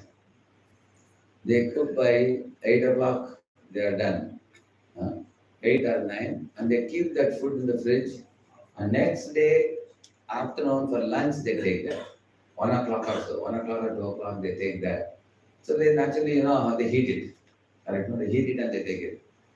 I told them microwave is very, very deadly. Don't use, because microwave, it doesn't heat anything. It just makes the grains vibrate. And when it vibrates, the heat is, like if you do your hand like this, heat is produced, no? So grains also, when they vibrate, heat is produced. So it only cooks the outer. It doesn't cook the core, inside thing. So it's very health hazardous. It's not good. It doesn't digest at all properly. But people find microwave very comfortable because you don't need gas or anything like that. And some people, even after knowing it is not good, still they are eating. Correct? No? Also, one boy was shocked in the lecture when I told him that Prabhupada says when you heat the rice, it becomes poisonous. It causes poison. Many people don't know. Dal you can heat, sabji you can heat, but not rice. Rice should not be eaten. So, Prabhu, last so many years I'm eating, I don't know how much poison I can. Now I understand why my digestion is so badly affected. Rice should not be eaten. So, I told these boys, hey, you cook today night and then you keep it for tomorrow afternoon. I said, cook in the morning, as well, morning is very busy, Prabhu, you have to chant and everything. Say like that. But some people don't realize how this tamaguna can, make their consciousness become very low, very dull. But if you want to have fresh consciousness, you should cook, offer Krishna, and when it is smoky hot, immediately serve and one should eat. At least 3 hours, before 3 hours pass. Ideally, it's very, very good for health. So, see the quality of our eating. One father came to Pune. His one son is brahmachari in Pune. Another son is in US. So he was laughing when he came to Pune. He said, see, here is my brahmachari son. 3 times a day he eats hot food. Afternoon, his father was amazed with the chapatis that come. The people make it hot in the thing and they immediately serve. Tak, tak, tak, tak. And people just catch it and just quickly finish. Hot chapatis. Tak, tak, tak, tak. It just comes. They make and serve. So he was telling, this son gets 3 times hot prasad but doesn't earn a single penny. And that fellow is earning millions of dollars, but his wife cooks only once in a week. He said, they both are IT people, he was telling. What a paradox. He has a lot of money but doesn't get food. This fellow has no money but gets He was amazed. So, that's a very amazing paradox, isn't it? Yeah. But the idea is, actually, because the reason is what? That fellow is very ambitious fellow. He want to make more and more money. So his frequency is vibrating on which platform? Rajasic platform. So but this fellow is vibrating on Sattvic platform. So he is relishing prasad, very nice prasad, and leading very happy life. But that fellow, if he comes to Pune also, he may come for 2-3 days in a year, he may come. But he cannot understand how this fellow is enjoying life truly. A Rajasic person cannot understand how a Sattvic person is very jolly. He can't understand that. Because he can only understand how the Tamasic person is suffering. That he can understand. But he can't understand about Rajoguna because his frequency is only that, matching with that. But when you go to Sattva, you can see how the Rajasic, Tamasic people are suffering. When you go to Vishuddha Sattva, you can see how the Sattvic people are stuck. That also you can see. We can very clearly see that Sattvic people may be following four relative principles. They may be even chanting, like, one Mataji had come, a little lady, she was about 55, 60. She was asking many questions in my abroad, one of the congregation program. And then I asked Mataji, you asked good questions. How many rounds you chant? She said, no, I chant only one round. How long are you coming? She said, I'm coming for 4 or 5 years. Surprising. How you didn't increase the round? I asked. She said, in the morning I do Mrityunjay mantra, I do Lalita Sasanama, evening I do this one, different things like that. My Lord, she has totally 4 hours of puja. And I don't know how to include this chanting in this, all this thing. I said, first you chant 4 rounds to 8 rounds, and then you do all that, I said. She said, I'm only wondering how to fit everything. Because pious people, once become attached to some mantra, they don't give up very easily. Correct now? They get, it's like a rut. They go in the rut, the same thing they go. Just like you've seen lorries, in a rainy day, the lorry goes in a muddy road. It forms a very deep dent with the tire, and all the lorries will go in that only. It's not easy to change. Yeah. So pious people can get stuck like that. But they also get some happiness by chanting those mantras. They get some kind of, that is a sacred power they get. They feel some joy in chanting. Similarly, in South India, people go to the temple, they light up a lamp, they offer flowers, they do circumambulation, and they get kind of thrill in that pious activity that you will see them going for 30, 40 years. Every Tuesday or every Friday, there are people. There are people I have met who, because they are getting some Shakti, undoubtedly, they also get calmness in the mind, and the good behavior, and many virtuous qualities comes in that. So, one fellow in Pune, one very big Agarwal fellow, I had gone to his house and he told me that normally my wife, she is like a Griha Lakshmi. Look at her, how she keeps Radheshyam ladies. I will take and show you. They took me, my Lord, they have given a whole room. Radheshyam lady was so beautiful there. So much Shringar she does, with all the decoration and everything, lot of dress and everything. She devotes a lot of time. She devotes like 3-4 hours. So, and then he took me to the top of his office. I sat. Then he said, see, I don't smoke, I don't drink. I have never touched this pan. These people put no red thing. I have never touched it. My heart was so happy. I was amazed. My Lord, he's following all the 4 regs. No drink, no smoke, nothing. Then I openly invited him, sir, can you come to our IYF meeting? And at the end, I'll give you some time, 10-15 minutes, you can speak about your lifestyle. So our boys will get very inspired. So of course he came and he spoke about, when he told that he's following all these principles. So he was in one bank. That bank, he has moved that bank from something like 2,300 crores to 4,500 crores. Like that, he has made a very big development. So when he said that, boys clapped hands for that. Then he said he followed what else religions he followed, they clapped hands. And he told about Radheshyam ladies at home, they clapped hands. Very wonderful, they were all very charmed. And then he said, Monday he goes to this temple, Friday he goes to that temple, different devatas. And then he threw one bomb. He said, Ultimately, हम किसका पूजा करते हैं सब एक ही है ना, like that he was saying. So he doesn't know the difference. Nor did I tell him immediately. I'll tell him some other time, little after he becomes mature. So that means pious people, they get some thrill in the piety, and they are like what? They are like a person going in the car, red signal, he will stop. Green signal, he will move the car, he will do that. India will keep the car at left side, America will keep it on right side. And he is a very pakka driver, he will never commit any mistake in driving. Only problem is he doesn't know where he is going. That's the only problem. No idea of the destination. That's the whole problem for these people. Right? So, because when he follows the rules, he doesn't get punished by the traffic police. But that doesn't, he doesn't know where he is going. He's just going. So, therefore, sacred power is good. It comes from sattvic habits. In America, I saw many people eating salads in the morning. You know, in the morning when I was going in the flight, I saw many people carry boxes. You open, it's not any snacks. They are eating salads. Many of them. The whole trend is changing. All the more in IT sectors. They are becoming sattvic, and they are getting that kick or the joy of leading a sattvic life, sattvic ahar. It digests very easily. Food digests very easily, and you get good sleep.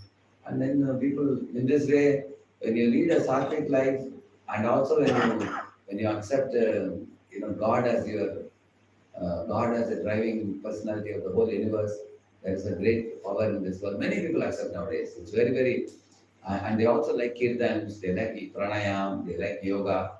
By doing all these things, your sacred power builds up.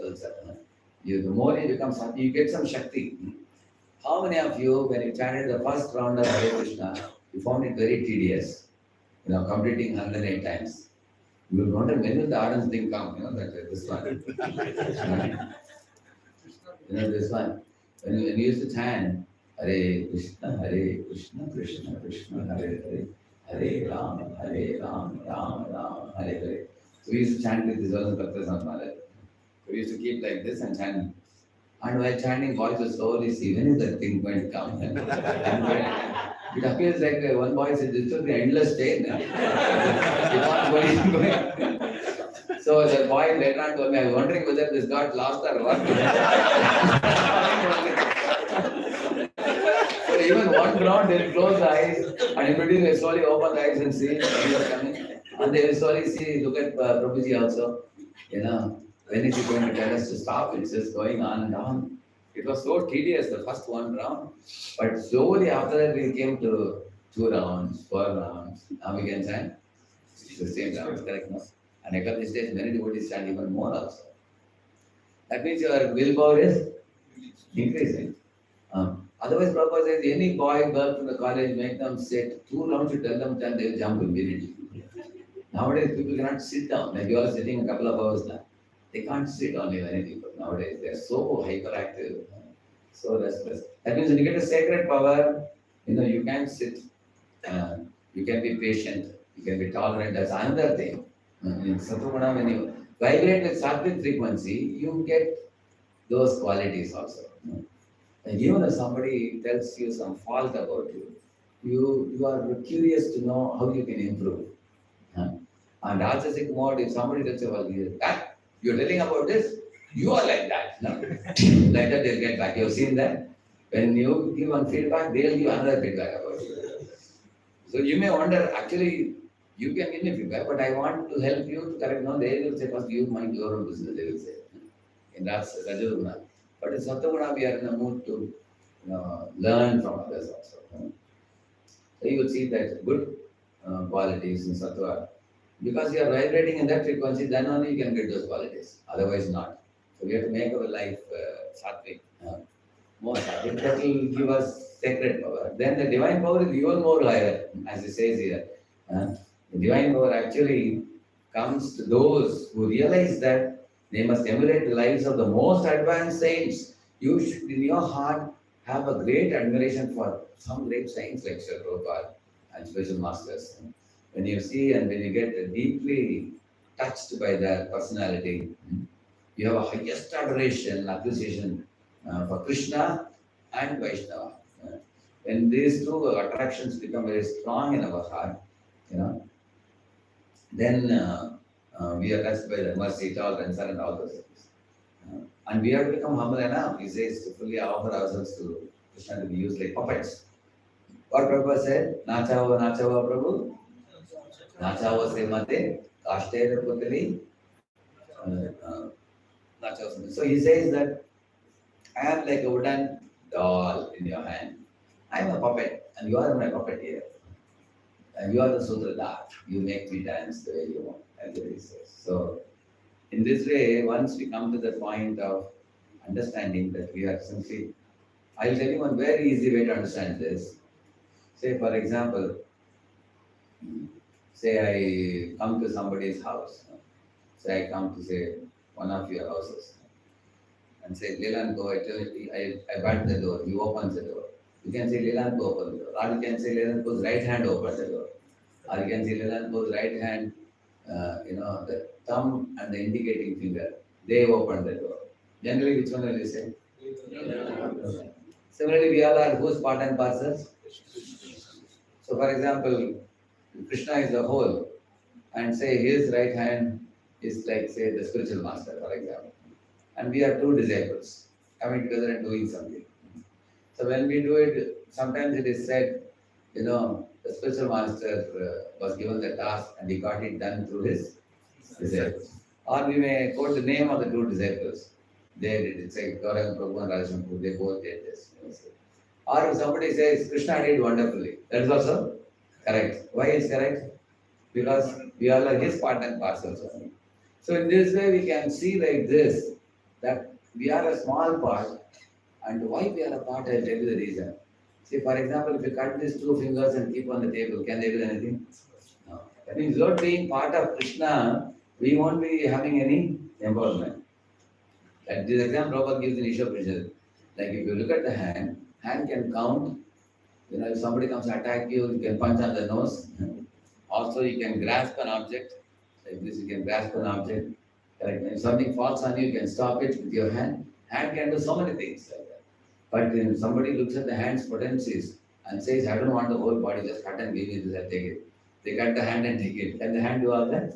No. Hand is drawing its abilities from the connection to the body. So our strength also comes from our connection to Krishna. That's the whole point. The moment we are disconnected, we become asar. So example Prabhupada gives, if a coal, coal is black. If it is in fire, it is red, red hot. Sometimes in the fire, coal falls out, then it becomes black. But when it is back in the fire, it is red. That means with Krishna, we become empowered. Away from Krishna, we are disempowered. Correct? No? Prabhupada was in London. Some day was walking with him. Prabhupada showed, look at this grass, it is pale yellow. Look at that grass, it is green. Why one is green, one is yellow? What's the reason? Disciples couldn't say why. Prabhupada said, because the green grass is connected to the root, he said. And the pale yellow grass is disconnected from the root. Then Prabhupada served the greatest verdict. He said, if you are connected to Krishna, you flourish. If you are disconnected from Krishna, you perish. Like that he said. So the connection is what makes us great. So we will conclude with this point. Keep this in mind about the connection. What makes you great is the connection. Like if you tell somebody that I am connected to this temple or connected to such and such devotee, then you will immediately see that people recognize you. And without the connection, we may not get the facilities. Like you will see when you go to some place, if you tell the connection of somebody, they immediately get everything, right? Huh? All the facilities, prasad, everything will be provided for you. They'll come and pick you up and everything. You will just say the connection. And without the connection, probably you'll be stranded. Correct? No? So I'll tell you one connection story and we will conclude. Huh? It's like, I told this in one of the previous classes, maybe some of you will remember. Like one Harisharan Sharma, he went to one village waiting for a bus, and one boy was also waiting for the bus. I was telling the story in one of the halls a few months ago when I came. So this boy was sniffing, the old man was also sniffing because buses would come heavily loaded with people and they both couldn't climb the bus. They would be pushing one another. And then all the buses went away, 3, 4 buses. Both were frustrated. So when there was time to talk for a while, the old man asked the young boy, you know, you see, is that, you know about Ram Charan Sharma? And he asked him. The boy said, this is my grandfather, he said. And this my old man was surprised. He said, really? You know, Ram Charan Sharma is my elder brother. And I am Harisharan Sharma. He said, we both are Sharma family. When he said that, the boy was standing. He said, that means you are also my grandfather, younger grandfather. And the boy said, I heard that, 20 years ago you were living in the same village and then you migrated to other places you went. And the old man asked the boy, how old are you? He asked. The boy said, I am 80. He said, that means you were not even born that time, when I was in this village. So now I'm meeting, I'm so happy to meet you. Then he asked about his brother, Ram Charan Sharma. Then he asked about the family members, asked about the field and the cows and everything. By the time they were talking, they didn't know how the time flew very fast. Next bus came. So this young boy was telling old man, Avcharjai. The old man was telling young boy, Chucharjai, I think he was telling. So now they both are affectionately dealing with each other. So what do you think brought about this change? Earlier they were sniffing and now they are affectionate. Yes? Connection. No. So now if you are connected to Krishna, you are connected to which living entities? All living entities. Therefore love God. Then you will be affectionate to everybody. And in this way, that's why we respect all living entities. Because everybody is dear to Krishna. We cannot insult anyone. The devotee will never insult him. So today we talked about the sacred power and divine power. Next time when we come, we'll continue further.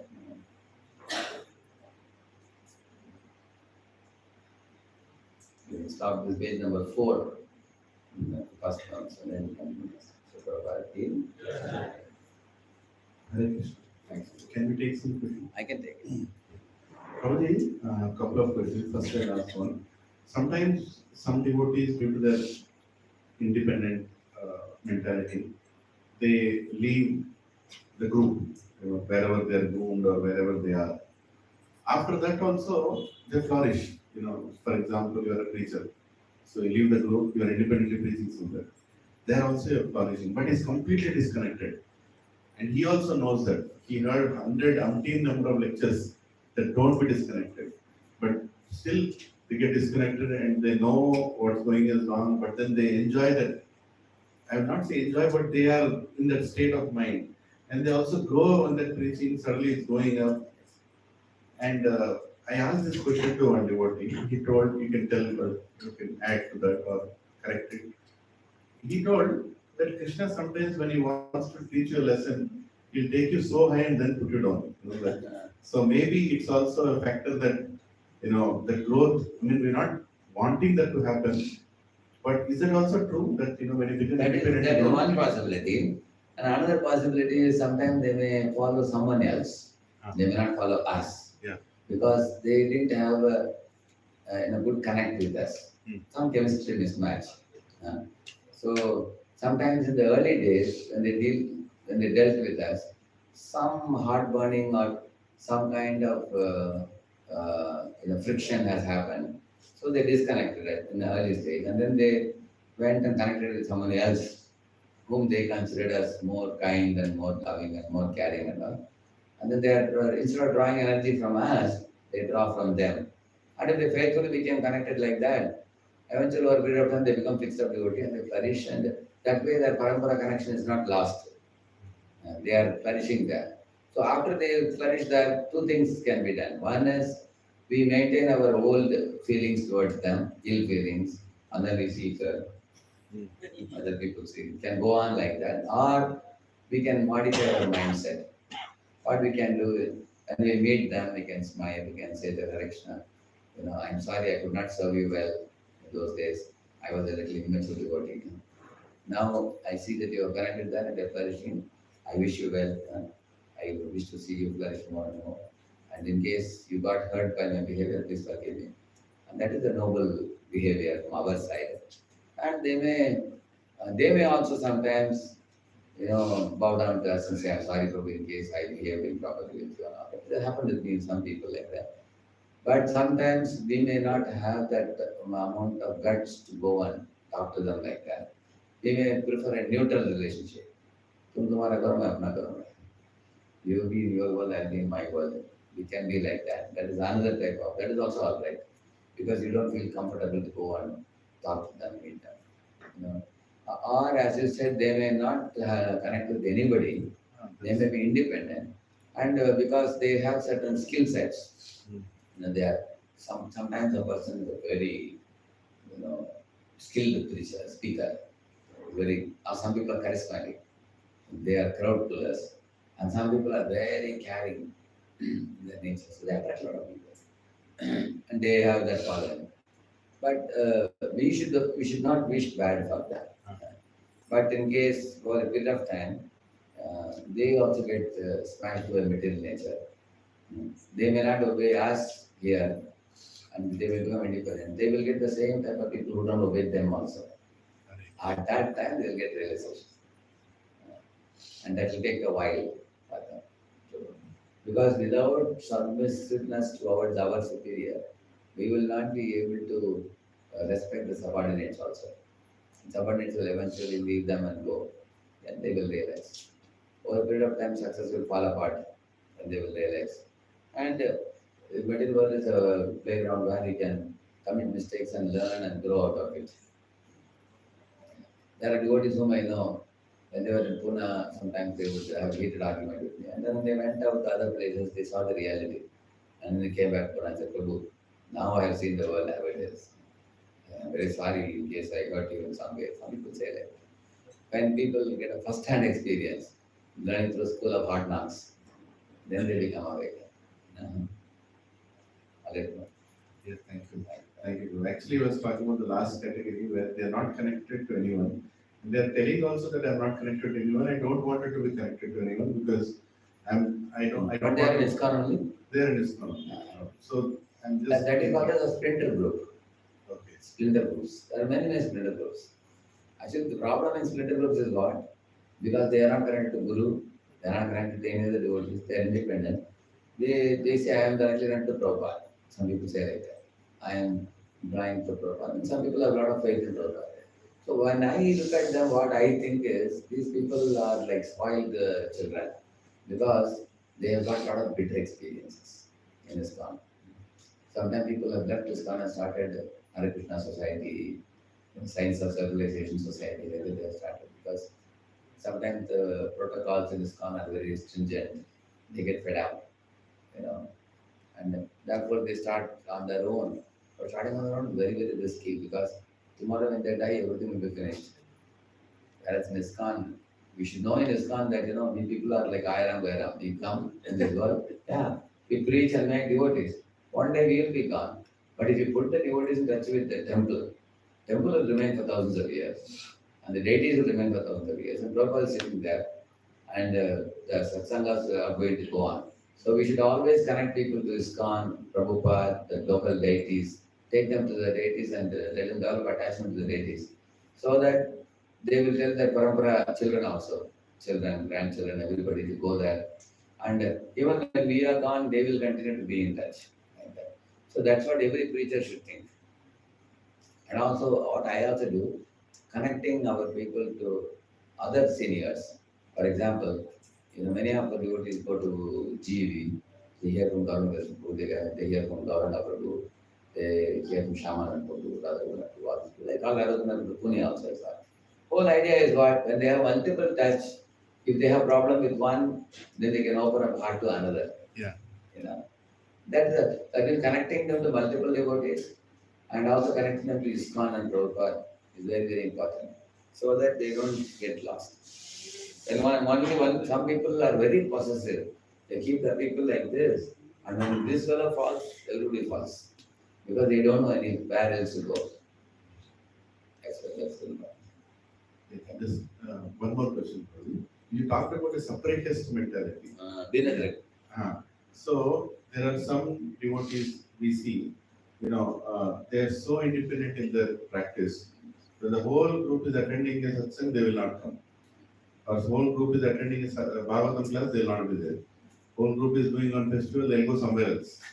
Right? We're all doing something, they'll do their own yatra. So we see this mentality. And sometimes I wonder, I mean, people are different. So we have to appreciate the difference also.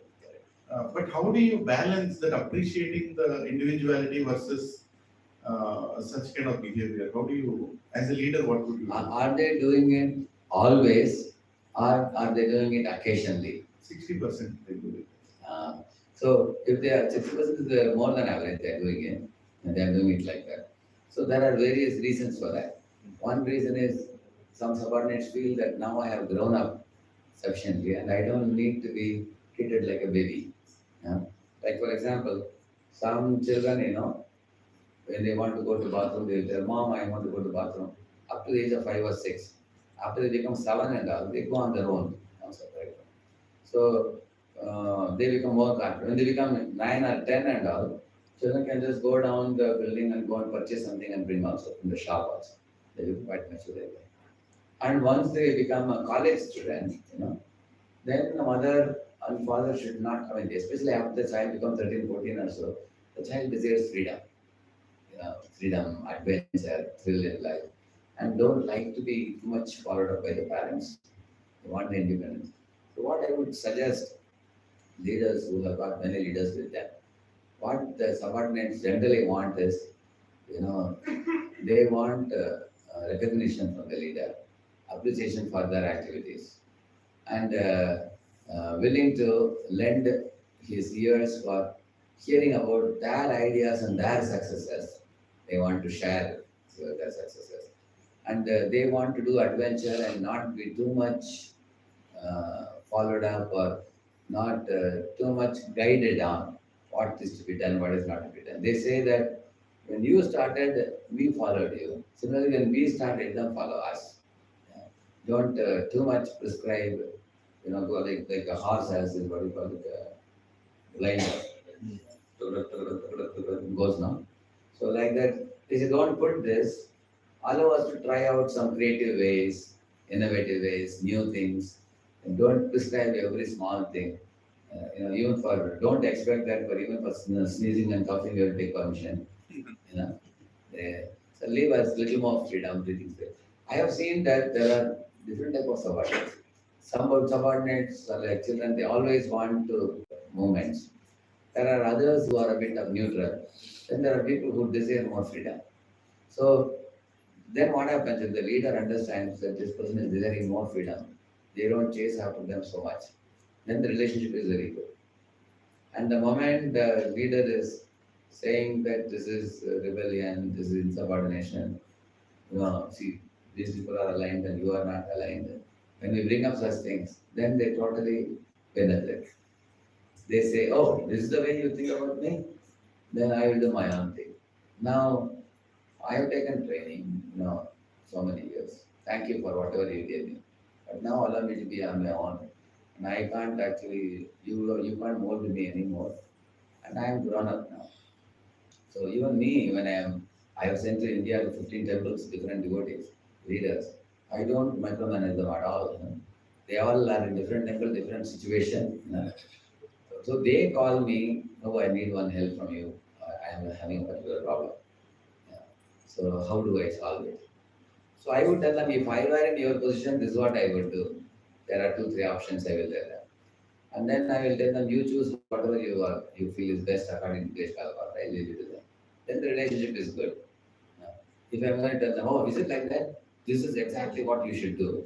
If I tell them, they will say, Prabhuji, that I can't confidently tell you that I will do this because I have another authority here locally. Whether we will agree for this or not, I don't know. And they will say. So therefore, it is better that as people grow, if you want to preserve the sweetness of the relationship, it is totally a different ball game. It is, the relationship like Galayat Panchavarshani, Dashavarshani Tadiyat, Raptit Shodashe Varshe, Putra Mitravat, Achare. Chanakya says, first 5 years the child requires only hugs and kisses. That's all. Child may say, what? He'll say, hey, my child is saying, what happened? Sai will say, Baba, oh my son is saying Prabhupada. It just requires appreciation. And then next 10 years, it says instruction.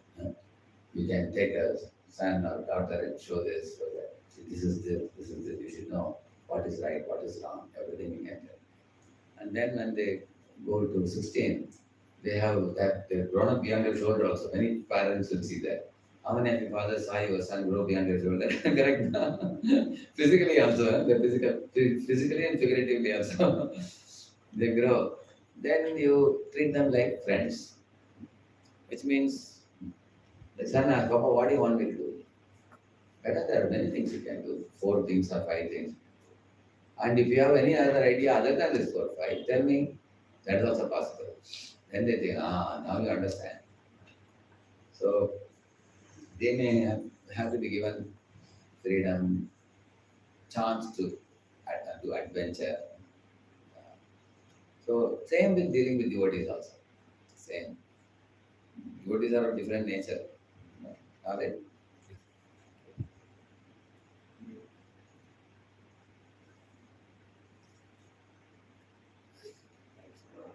So this seminar, what I'm speaking, how many of you feel it makes sense to you? All this what we are talking today, makes sense? Radheshyam, Prabhuji, this is about altar. So during our preaching, at what point we should suggest that there's some changes to their altar? Like, they have been coming to the satsang for so many years, but is it a good thing to suggest, like, there may be showing so many demigods in You have that? to first check, have you given a lecture on God and demigod? Have you given that? Yes. Have you given already? Yeah, SSR sessions. So you can just call them and ask them, what did you think about this class? Did you like the class? You can ask them. What do you think about it? If they say, that is too much. Why you all say that one day Krishna, then you keep quiet. Then you don't tell them. They are not ready. But if they say, oh, I am very, very happy with this. Ultimately, chief ministers are many, prime ministers only one. Similarly, God is only one ultimately. There are others are all devatas, I also agree. Then you may ask in your home, who are all there? You are there, and is your mother and father there? Whom do they worship? So they say that, oh, they also worship only Krishna only, they say. Then you think we can make a little bigger picture of Krishna, along with other devatas, is it all right? That's the first step. Like all devatas are small, small pictures, and Krishna is big. Eko Bahuna, correct now? You can make like that. And then once the big picture of Krishna and then Narasimha, Chaitanya, all those come, other devatas will be smaller. They on their own, they will grow out of it. You don't have to put pressure on them. It all comes from understanding of the Siddhanta properly. But before Siddhanta comes, if you tell them, they will stop coming to class. You miss that. So we should take more one-on-one, or it should be One-on-one. Yes. You can't publicly announce these things. No. Tell them, and also some homes, sometimes the parents want to have Devi or Shiva some photo, just to not hurt the sentiments they may have. My Krishna also said, if they put a big prominent picture of Radha Krishna, if other devatas they want to have for parents, that is also right. Or they can make a beautiful altar for their parents and give separately. And they can have another altar, Krishna altar they can make. That way parents will be happy. ठीक है, तुम तुम्हारा काम अपना करेंगे. They are happy also.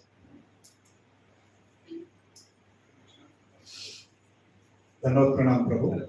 Just I have one question, but I wanted to have a follow-up question on what Satyadev Prabhu asked. Prabhu, let's say as a family we have been there for many years and we have certain altar. Let's say maybe we have Lord Shiva's deity or Ganesh deity we have since last 20 years. And we are as a house, we are continuing. Now we are connected to the philosophy, we are crystal clear about the philosophy. So if we are crystal clear about the philosophy, is it mandatory that immediately Shiva's and Ganesh thing have to be removed from the altar? Or if you still understand the supremacy of Krishna, but since they are continuing since many years in your house, if they continue to be in the altar, just offer obeisances. Is that something wrong? You can offer bhoga to Krishna and then offer the prasad to other devatas. Yeah. You can do like that.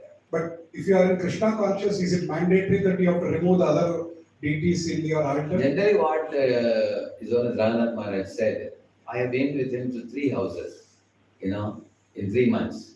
So first time when we went, there were a lot of different devata pictures were there. And the devotee was telling Maharaj that Maharaj, in my home, it's like a joint family, many of us are living.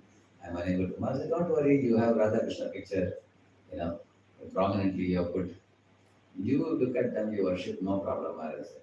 1 month later, we went to another place. There, that fellow had made a prominent nice Radha Krishna and Gaurnita and all that he had made.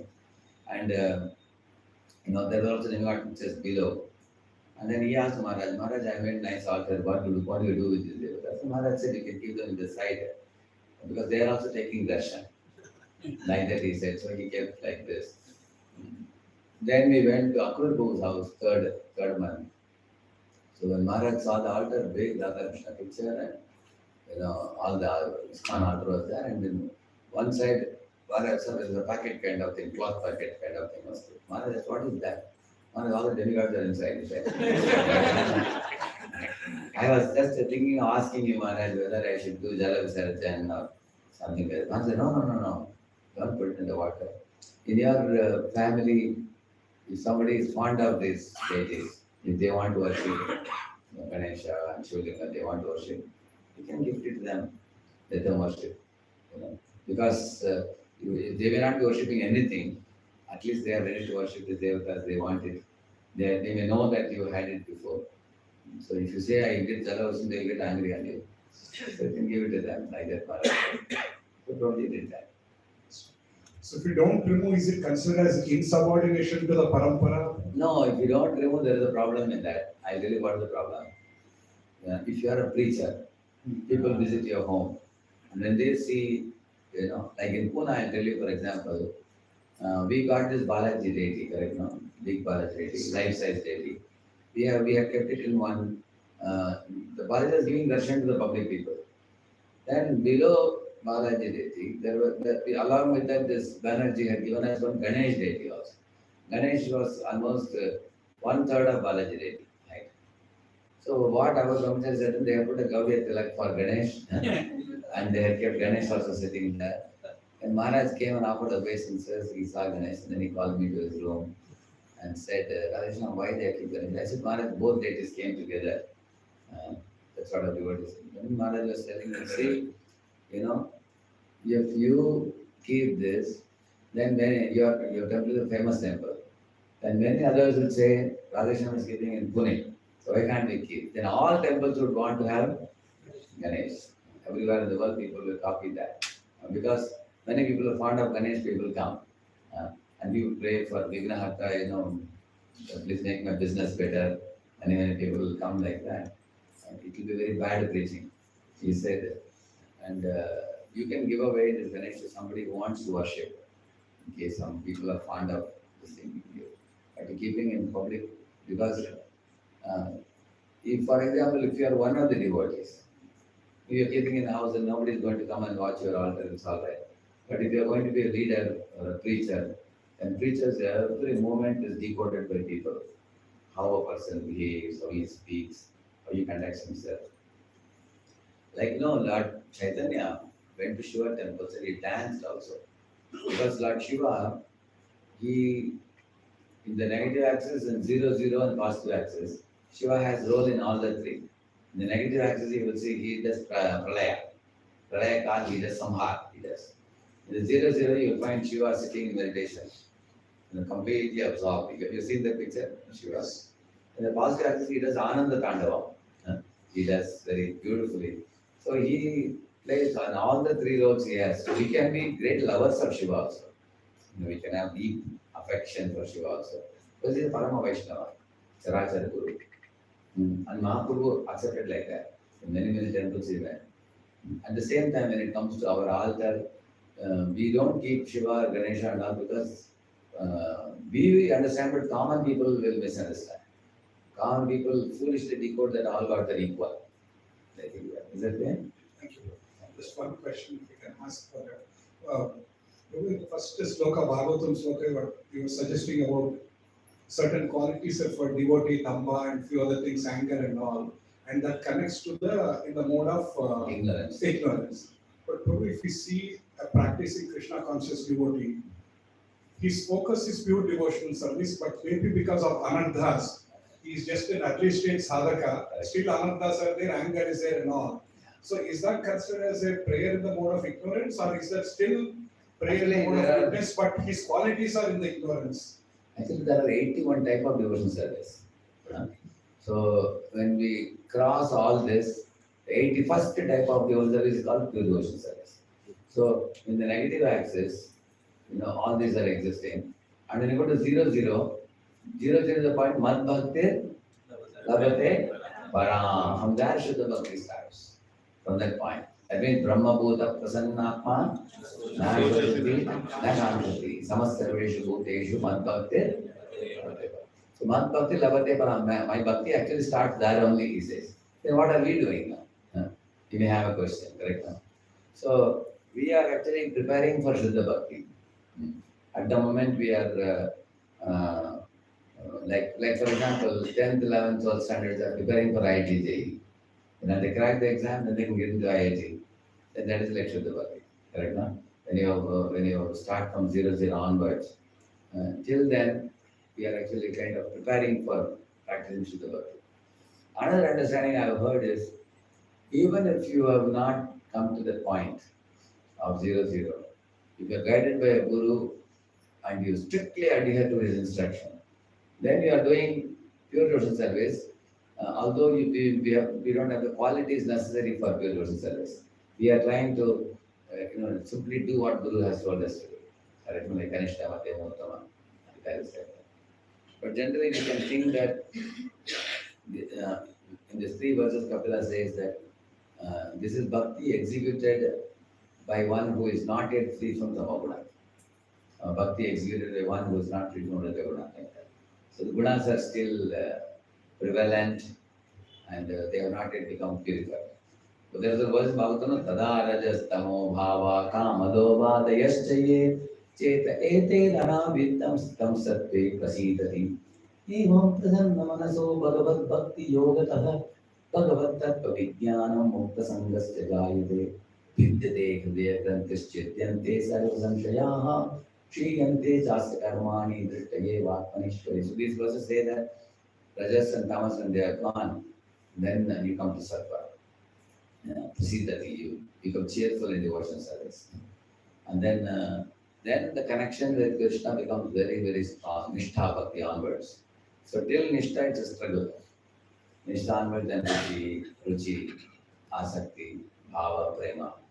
So those are all completely Shuddha Bhakti.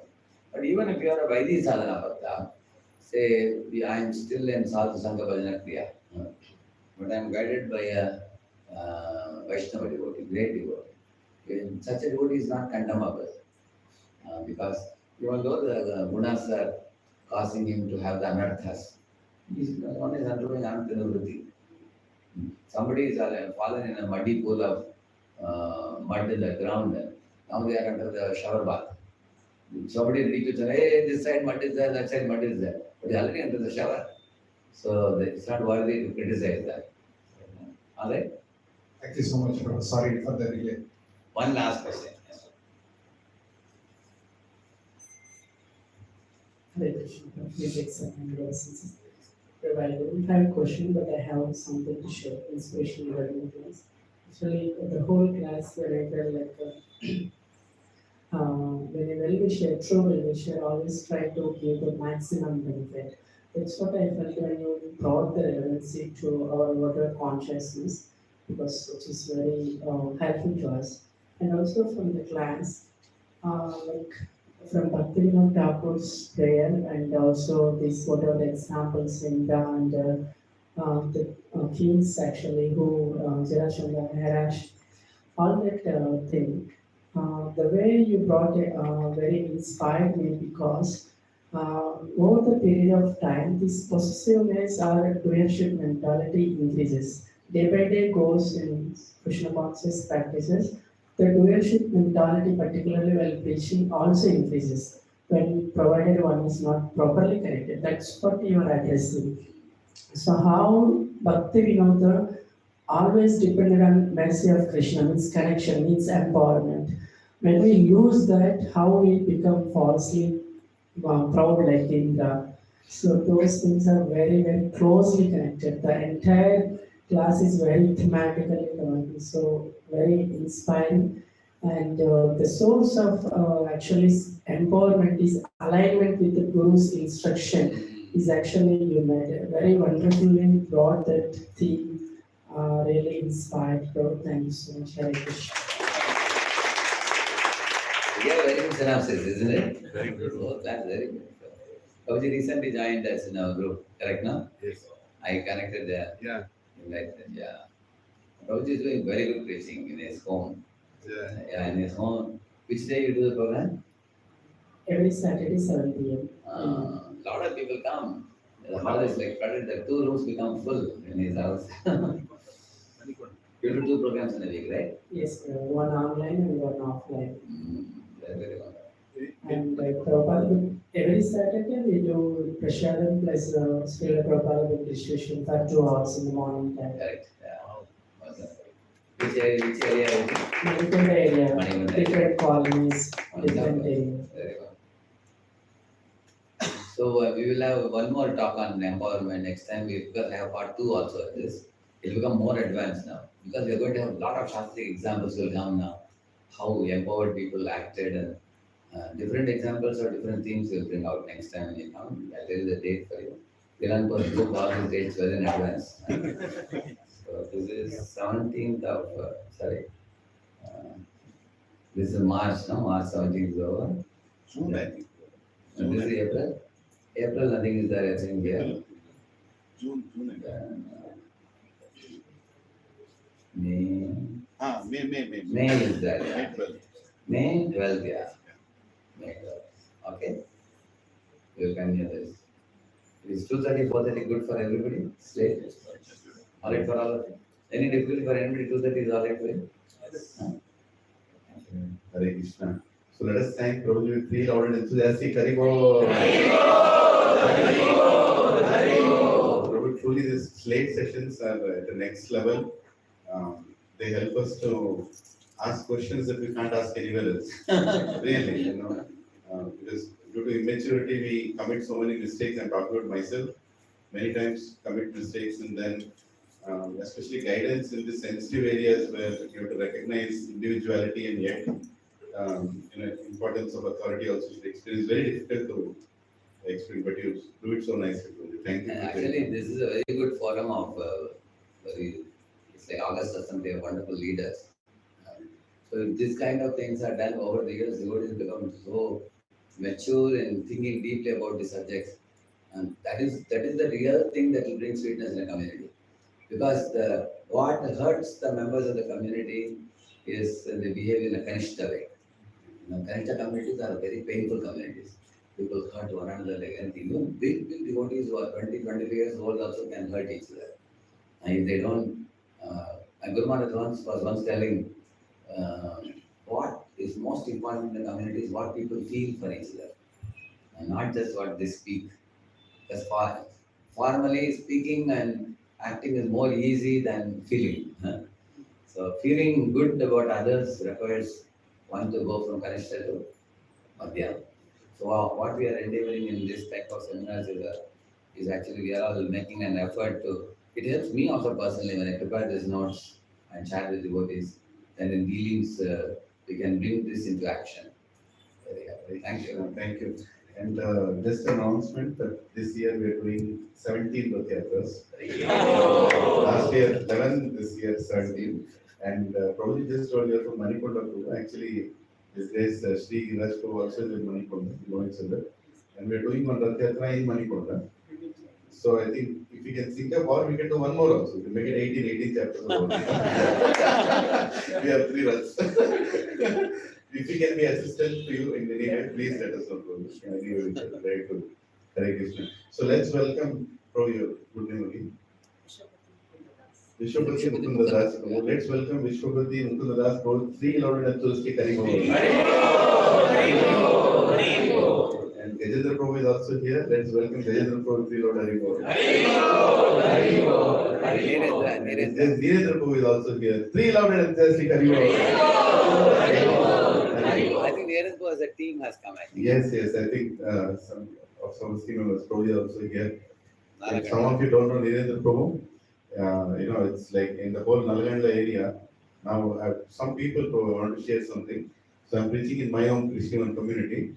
From Nalganda, when 2 car-filled devotees come to the session, to our place. So they were asking, can you conduct in Nalganda? I told, I can conduct, but there is already somebody conducting there. So they already know about your center. They're like, oh, that Bhakti Yoga Center is the one. So really, everybody is knowing a lot about Bhakti Yoga Center.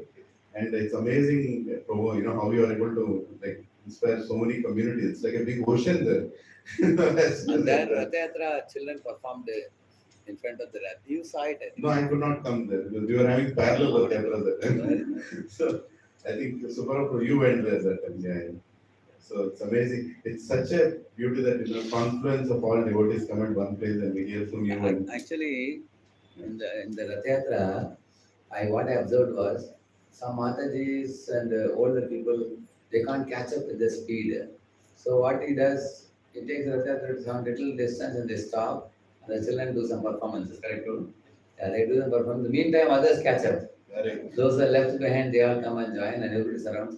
And this kind of performance also makes sure everybody is together. Otherwise, people get scattered. You've seen that? Yes. In the sense that one is here, everybody is here, and then. So this would catch the attention of everybody. Very nice performance.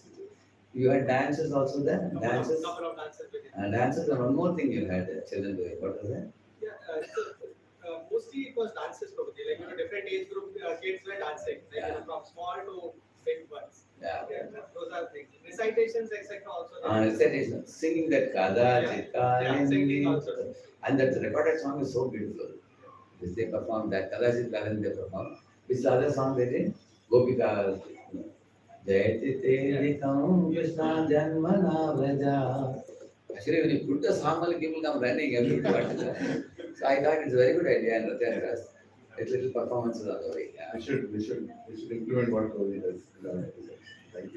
Thank you. So for all the devotees who come here for SLATE session, we have some fruit juice for you on the 3rd floor. We already brought it here. You all feel free to have, and all the other devotees also come now for the next session. They all had lunch already? We all had lunch and came. Yeah. So Dinner they can take. Dinner after your session. So probably will take half an hour break and half an hour 40 minutes. I'll let you know when they come. So we'll take a break now. We'll have some prasadam, and then we will have Sunday feast class. And today's theme is how to increase faith. How to increase faith in Krishna. And so please stay back if you don't have any other commitments. Hare Krishna. Hari Bol. Hari Bol.